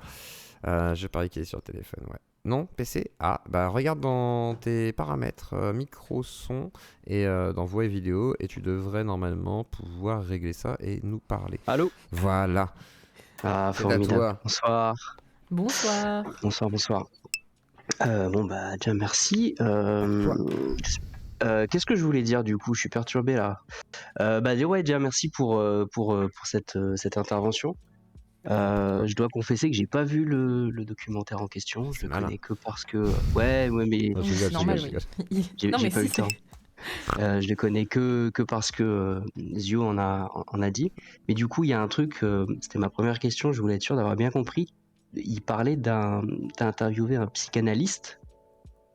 Une psychanalyste probablement. Une psychanalyste, c'est ça ? Docteur aussi. Ou psychiatre. Psychiatre, psychanalyste, ouais. Enfin, ça dépend. Qu'est-ce qu'elle a dit ? Enfin, d'après toi, qu'est-ce que... Ah, je sais pas, non, justement, c'était savoir je voulais juste être sûr que c'était bien, on parlait bien de psychanalyste. Alors ouais, en fait, pour savoir la pertinence juste d'avoir l'avis d'un psychanalyste là-dedans, quoi. En général, les psychanalystes sont aussi psychologues. Ouais. Et elle, à l'occurrence, elle a aussi été médecin généraliste avant. Donc elle était médecin généraliste et ensuite elle s'est reconvertie en psychologue, psychanalyste. Voilà. D'accord, ouais, avec une espèce de spécialité psychanalytique, quoi. Ouais, c'est ça. Parce que je pense que en vrai, même si je sais que beaucoup de gens, j'imagine tu fais partie des comment on appelle ça, des zététiciens, c'est ça ? Non, je vais pas me qualifier comme ça, mais c'est sûr que je suis pas très très favorable à la psychanalyse et à tout ce que ça a pu apporter à la société, disons. Mais et ce que je comprends très bien, mais c'est peut-être parce que c'est un truc très féminin. Non, je déconne. Non, mais pour moi, c'est des outils comme d'autres, tu vois. Après, t'y crois ou t'y crois pas, mais c'est vrai que des fois, ça peut aider dans certains. Tu sais, c'est comme plus t'as de flèches à ton arc, plus t'as de chances de toucher au bon endroit, tu vois. Ouais, après, faut pas que ce soit des flèches toutes tordues en plastoc avec un embouron, si tu veux. Mais en gros, excuse-moi, c'était pas une question piège, c'est la question peut-être un peu hard dès le début, mais c'était vraiment par curiosité pour être sûr d'avoir bien compris. Elle est pas que psychanalyste, c'est une de ses spécialités, voilà. Mais elle est psychologue, ouais. Ok, bah écoute, c'est quoi, j'irai écouter et puis je me ferai un avis. Madame Zuka. Je pense que c'est Madame Zuka qu'on parlait. Hyper intéressante, vraiment un petit bout de femme incroyable, quoi. Ok. Donc, après, je peux rester Oui, vas-y. Ouais, cool. Attends, il y a quelqu'un qui dit qu'il a toujours pas capté les différences entre les psys. Peut-être que. Parce qu'il y a psychiatre, psychologue et psychanalyste. Oui. Je pense qu'il y a plein de gens Qui a pas capté? Moi, j'ai pas capté. Alors psychologue, Non, il y a- pour préciser, psychologue en gros ça va être votre master me semble-t-il, donc 5 ans d'études pour être psychologue, ma femme par exemple est psychologue. Psychiatre c'est un doctorat, donc vous êtes docteur, vous êtes médecin psychiatre, vous pouvez prescrire, et la psychanalyse en fait c'est un domaine, on va dire, qui est considéré comme une fake med, hein. C'est en gros Freud, Lacan, tout ça machin truc. Et en gros, souvent en France, la psychiatrie ou la psychologie peut être teintée donc de psychologie analytique, donc souvent psychanalyse, etc., etc. Donc quelqu'un qui est psychiatre, docteur, peut aussi être psychanalyste. C'est la problématique qu'il y a souvent dans la pratique. C'est-à-dire, en gros, c'est le courant de la TCC, la thérapie cognitivo-comportementale. Donc ça, c'est vraiment la psychologie, science dure, on va dire. Et ensuite, vous avez la psychanalyse qui est le truc un petit peu éthéré par moment. On est dans l'interprétation, machin. On va chercher des fois à creuser dans les souvenirs un petit peu plus lointains. Donc ça va dépendre après des pratiques. Et après, vous avez des psychanalystes qui essayent quand même de rentrer un peu dans le rang. C'est-à-dire, ils se rendent bien compte qu'il y a des trucs qui sont un peu pétés, genre stade anal, machin, un truc chouette. Et ils disent, bon, peut-être passer à autre chose. Et il y a quand même des TCC, machin. Donc on essaie de compiler avec les deux. Et certains font un effort. Donc voilà. Mais petit à petit, la psychanalyse commence à reculer, même si elle a quand même une belle part dans les universités françaises.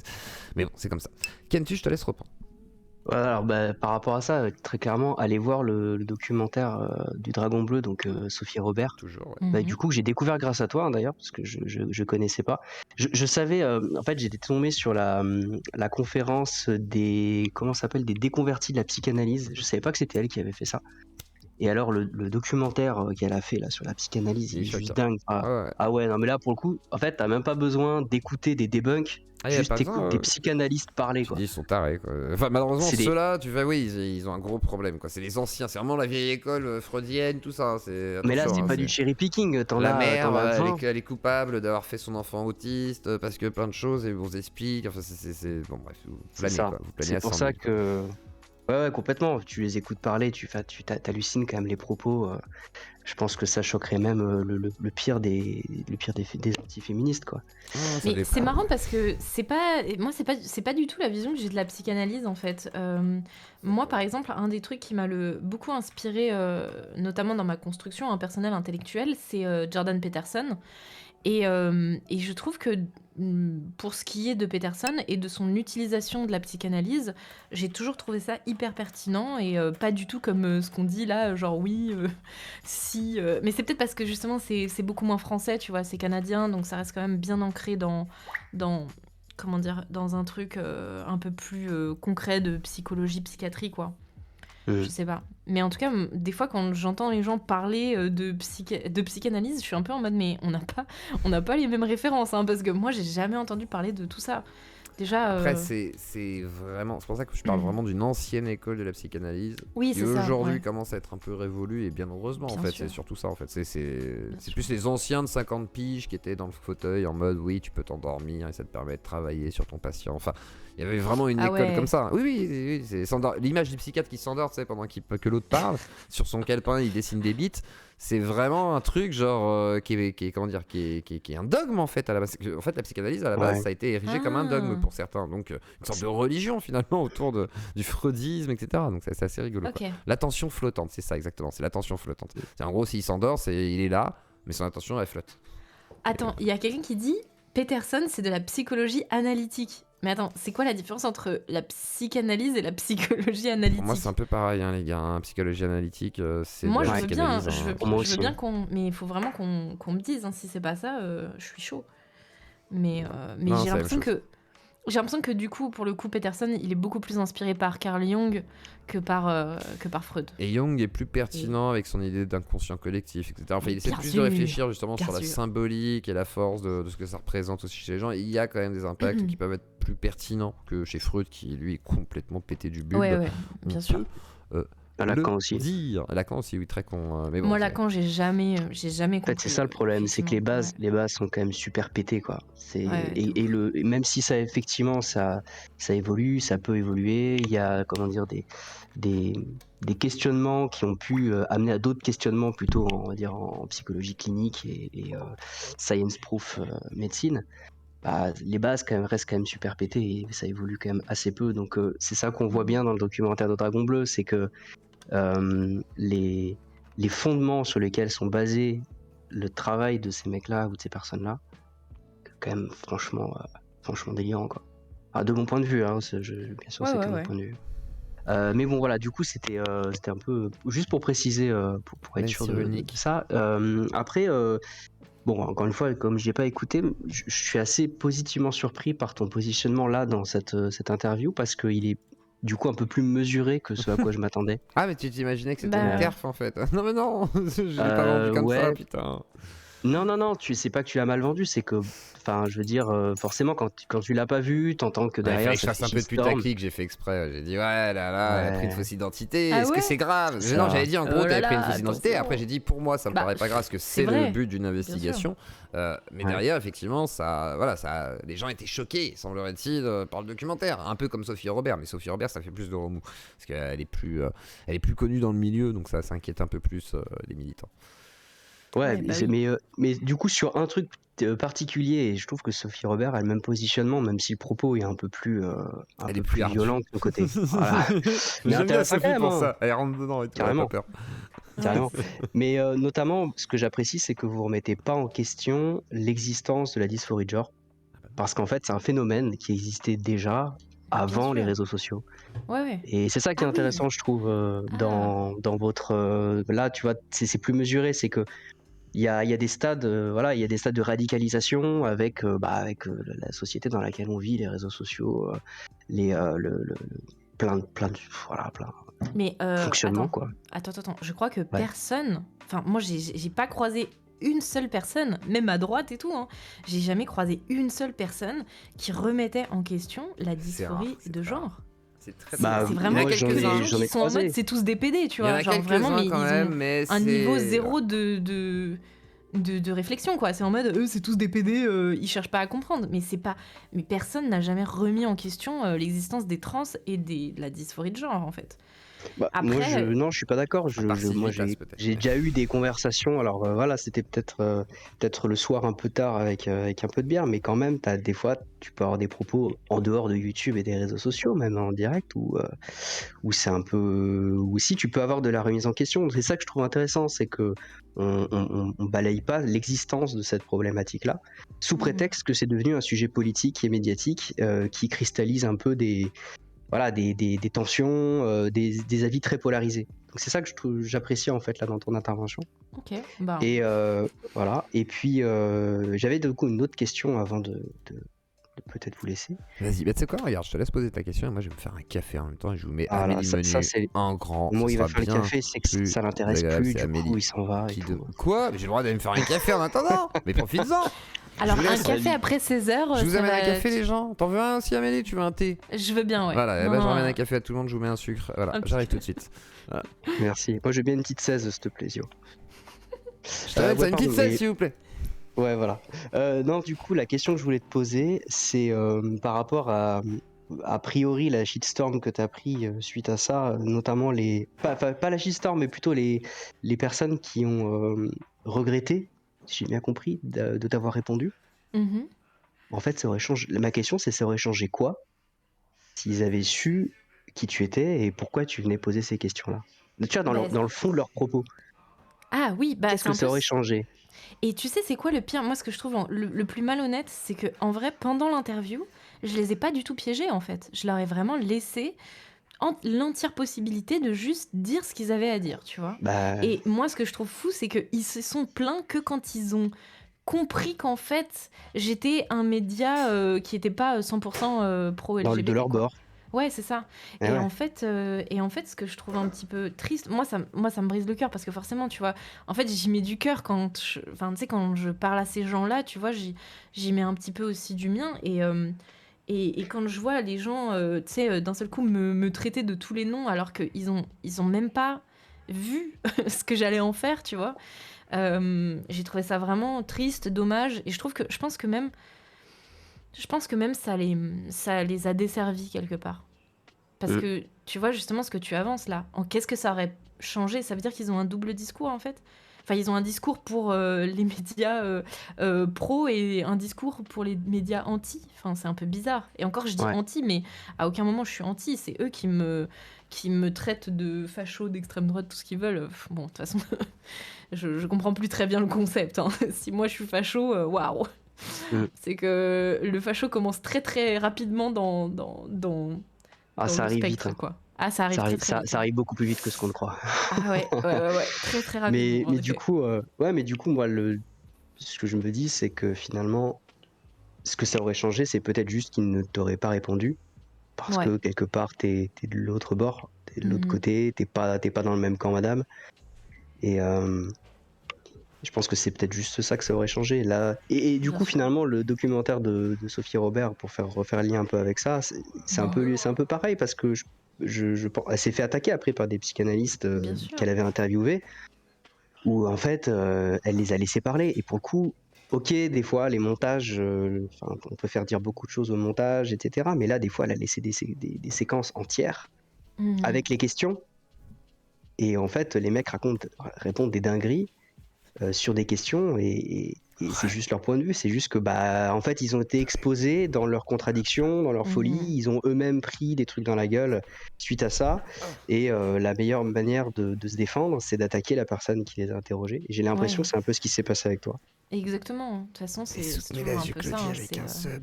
C'est t'attaques la forme parce qu'en fait, au fond, tu peux pas attaquer le fond. Et en fait, ce que je me dis aussi, c'est que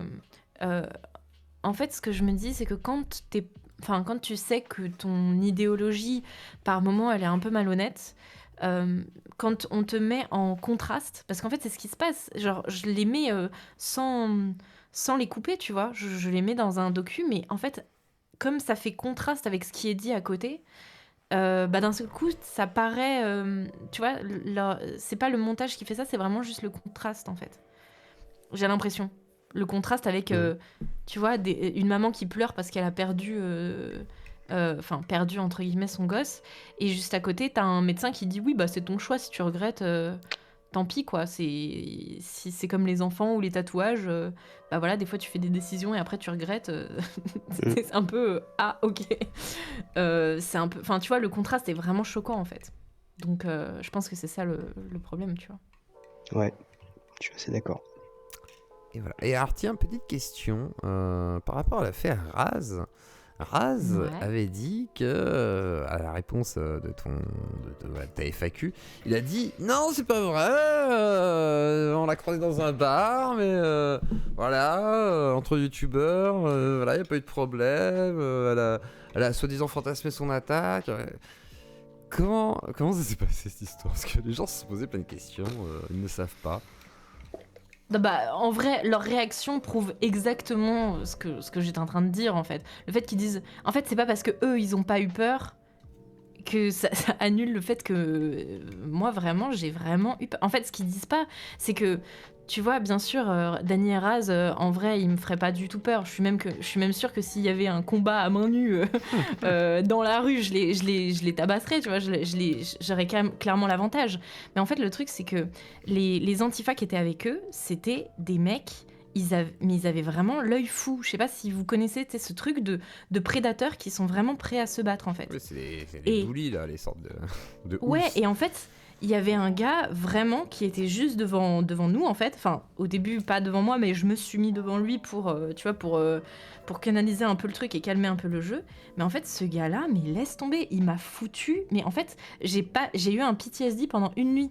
Tu sais, j'arrivais pas à dormir, en fait. J'étais traumatisée. Son regard, c'était, je pense, la première fois que je me retrouvais face à vraiment la possibilité de me faire tabasser dans la rue. Après, avec le recul, je suis d'accord que on était à la sortie d'une manif et qu'il y avait potentiellement, à même pas 5 minutes, plein de flics.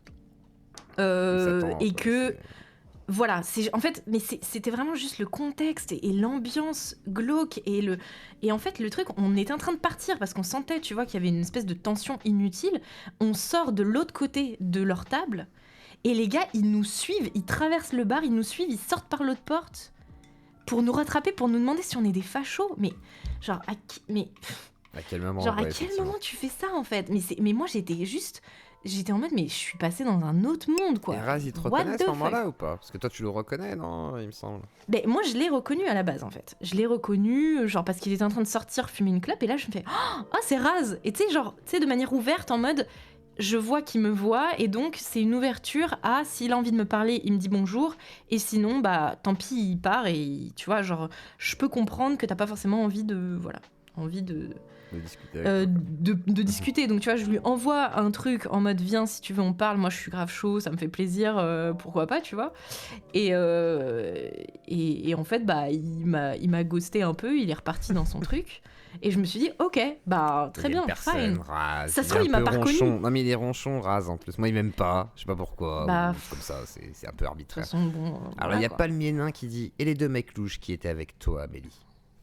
Et les 2 mecs louches qui étaient avec moi. Genre, c'est quoi que t'appelles louche? T'es Missor et non, non mais.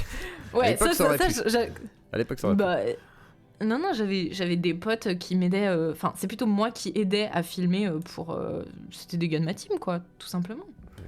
Pas des gars chelous. Ils avaient rien. Bah, et quoi, ils ont le droit de boire une bière en fumant des clopes en terrasse. Enfin, je veux dire, chelou, vous êtes trop mignons, quoi. Donc, c'est toujours. Après, c'est parole contre parole, mais c'est vrai que c'est Raz qui est militant, un peu terrain, etc.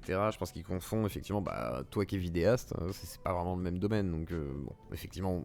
La guerre des antifas et des skins, etc., c'est pas ton terrain. Amélie va-t-elle rendre son reportage gratuit à un moment? Alors, il y a plusieurs fois la question qui est venue, donc je la pose. Franchement, est-ce que ça va être j'aimerais gratuit bien. un jour? Franchement, j'aimerais bien. Je vais voir avec Omerta et tout, mais en fait, le problème, c'est que, tu vois, on est un média qui se lance, on n'a pas beaucoup de moyens et tout, et on a fait pas mal de docus qui ont quand même pesé lourd et tout. Donc là, l'idée, c'est vraiment de remplir l'appli avec plein de contenu que les gens, s'ils ont envie de nous soutenir finalement, voilà, c'est moins de 5 €, donc c'est pas non plus, tu vois, c'est pas non plus un bras, quoi. Voilà, tu t'abonnes, tu peux regarder tout ce que tu veux sur l'appli, etc. Et peut-être quand on aura plein de trucs à proposer, plein de nouveaux docus hyper stylés, là, oui, peut-être qu'on le mettra sur YouTube, justement, un peu comme une vitrine, tu vois. D'accord, et mais on en mettra probablement. T'es embauché, du coup, sur du long terme avec Omerta? Parce que ouais, tu bien dis sûr. Ok, d'accord. Ouais, bien sûr. Donc, tu vas te faire d'autres projets avec eux Tout à fait. Okay. Ouais, j'espère, ça serait bien. Ça serait bien, après, voilà, faut voir si ça réussit à bien démarrer et tout. C'est encore un peu... c'est un petit projet, quoi, qui démarre, mais voilà. Omerta, si vous voulez prouver que vous n'êtes pas d'extrême droite, invitez-moi, moi je suis la pluralité d'Internet. C'est vrai, c'est intéressant, je veux dire. Toi, psycho. Je vais peut-être faire des podcasts, en fait. Je vais peut-être inviter des gens, nous on a une grande table et tout, donc voilà. Ça se trouve, je t'inviterai, bien sûr, avec grand plaisir. Si t'as des sujets de prédilection. Après, les dérives sectaires, surtout, j'aime beaucoup les dérives sectaires. Ah ouais, c'est vrai. Ouais. Bah, attends, c'est quoi? Ok, vas-y. J'en parle beaucoup, en vrai. C'est un truc qui me plaît. Et même sur le wokisme, j'essaie de me renseigner sur tout ce qui est déjà postmodernisme, mais après les néo-spiritualités américaines. Et il y a des mouvements, semblerait-il, qui y a des sortes de connexions, donc c'est intéressant et j'attends de voir comment ça évolue, etc. Et puis pas mal aussi sur les mouvements anti-pédos qui sont des fois un peu trop pédos, justement, en tout cas à mon goût. Et, ok, et c'est assez intéressant. C'est très profond, c'est très bizarre aussi. Non, pas 39,99 quand même. De quoi 39,99? Ah, l'année peut-être, non? C'est combien l'année? Attendez, on va regarder Omerta, comme ça, parce qu'il y en a qui disent 39,99, je pense que c'est une fake news. Attendez, on va regarder. Après, moi, je sais pas, attendez, je vais regarder avec vous. Voilà, Omerta, je vous mets le lien en même temps, donc vous l'avez eu. On va aller voir le site ensemble. Et Omerta, donc du coup, qu'est-ce qu'il propose, Omerta? Tiens, qu'est-ce qu'il y a d'autre, histoire de dire un petit peu? Alors, en fait, on a Régis Le Sommier aussi, qui a fait un docu... sur l'Ukraine. On a Aïcha Missi qui est une de nos journalistes qui est absolument trop mignonne, trop cool, qui a fait un documentaire sur l'Arménie. On a plein d'articles, franchement, je kiffe trop le gars qui écrit, un des gars qui écrit les articles. On a aussi pas mal de décryptage, mais ça c'est gratuit en plus. Non, on a des versions courtes. En ce moment, on est sur le Wikipédia. Oui, c'est Mos Majorum. Tu vois, c'est quoi Ouais, il se montre d'ailleurs. C'est assez étonnant. Non. Ah, c'est pas lui. D'accord. En gros, c'est écrit par Mos Majorum et c'est tourné par un de mes collègues qui s'appelle Victor. Et je trouve que c'est un très bon combo en fait. Genre Mos Majorum à l'écriture et Victor Fort à la présentation, c'est vraiment. Je crois que l'écran il y retourne. Oui, j'essaie de. Tac. Attendez, je sais, c'est dur. Attendez. Gna, horizontal, vertical. Voilà. Merde, et du coup, encore horizontal. Attendez, je termine. Mos Majorum, donc qui écrit. Ok, donc il y a vraiment toute la team. Ok, il y a l'équipe, il y a ton équipe à toi. Il y a l'équipe sûre, il y a tout le monde. C'est intéressant, voilà, intéressant. On essaye de faire. Et puis, du coup, il y a des grands entretiens avec Régis Le Sommier sur la chaîne YouTube. Pour ceux qui veulent pas s'abonner, franchement, il va y avoir pas mal de trucs sur la chaîne YouTube de toute façon. Donc voilà, on va essayer de la remplir le plus qu'on peut. Donc allez découvrir, et puis après il y a des docus, effectivement, il y en a quelques-uns, là il commence à y avoir des capsules aussi, enfin des formes de capsules interview un petit peu, la Livre Noire aussi, enfin pas la Livre Noire, si Livre Noire qui a copié un petit peu. Oui, Thinkerview, exactement. Et sur fond noir, avec Eric Nolot, avec une chemise noire, c'est pas mal. Donc il y a un concept, et donc à voir l'évolution de Omerta, nouveau média, et il y a Charlotte Dornella, si vous êtes un peu un simp de Charlotte, et ben vous la retrouverez sur Omerta. C'est important. Ouais. C'est génial. C'est important. Il faut savoir le vendre. Et du coup, y a-t-il une dernière question parmi le bataillon de gens qui sont en attente? Je regarde. Merci. Non, je ne vois rien. Peut-être que non. Est-ce qu'il y a des dernières questions du chat? Tu invites des racistes? Tu n'as pas honte? Faut que je réinvite Conversano pour qu'on parle de son documentaire. T'as fait un sujet sur l'anthroposophie? Oui. Et on va en refaire. Oui, on a déjà fait, bien sûr, et on en refera, parce qu'après c'est un sujet qui va rester longtemps, c'est un sujet de long terme en réalité. Salut vite fait, salut à toi Tigrex. Oui, autant sur fond racisé avec un... Ouais, vous avez pas de questions là, c'est fini là. Ok, on a fait le tour.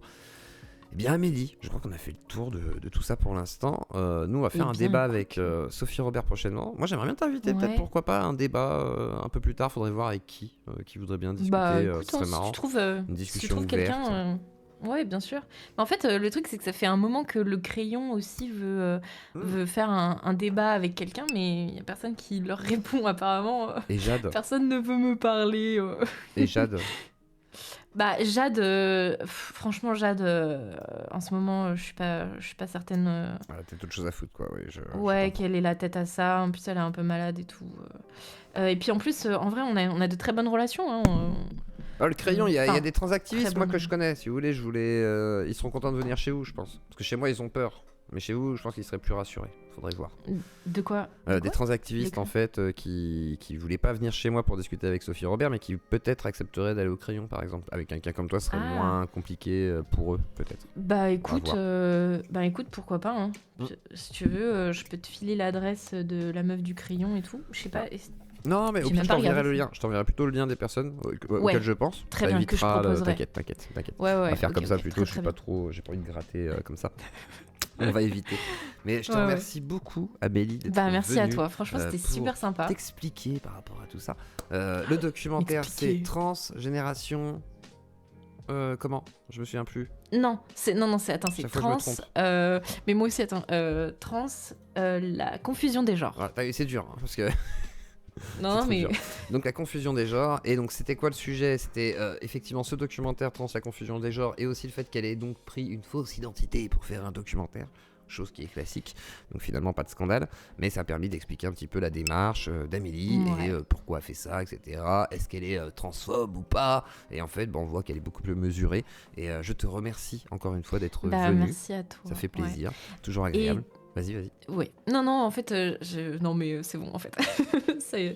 On va s'arrêter là. C'est très, très bien. Okay. En tout cas, merci beaucoup pour l'accueil. Franchement, ton chat était très, très marrant et cool ce soir. Non, ils sont gentils, ils sont adorables. Ouais, ils sont vraiment adorables. Il y en a qui trollent, mais ils sont tous très gentils. Donc, principe, ça se passe bien. On n'est pas facilement trigger ici. Je crois qu'ils t'aiment bien ici. C'est vrai. Ouais, ils sont contents. Quand j'annonce Amélie Menu, ils étaient là la première fois. Ouais, et la deuxième fois, ils étaient là. Ouais, super et tout. Donc, non, ça va. Cool. Ils aiment bien. Et merci beaucoup à toi. Je te souhaite une très bonne soirée. Et puis nous, on va passer au deuxième sujet de la soirée. C'est Dieudonné qui revient chez TPMP finalement à cause de Francky Vincent.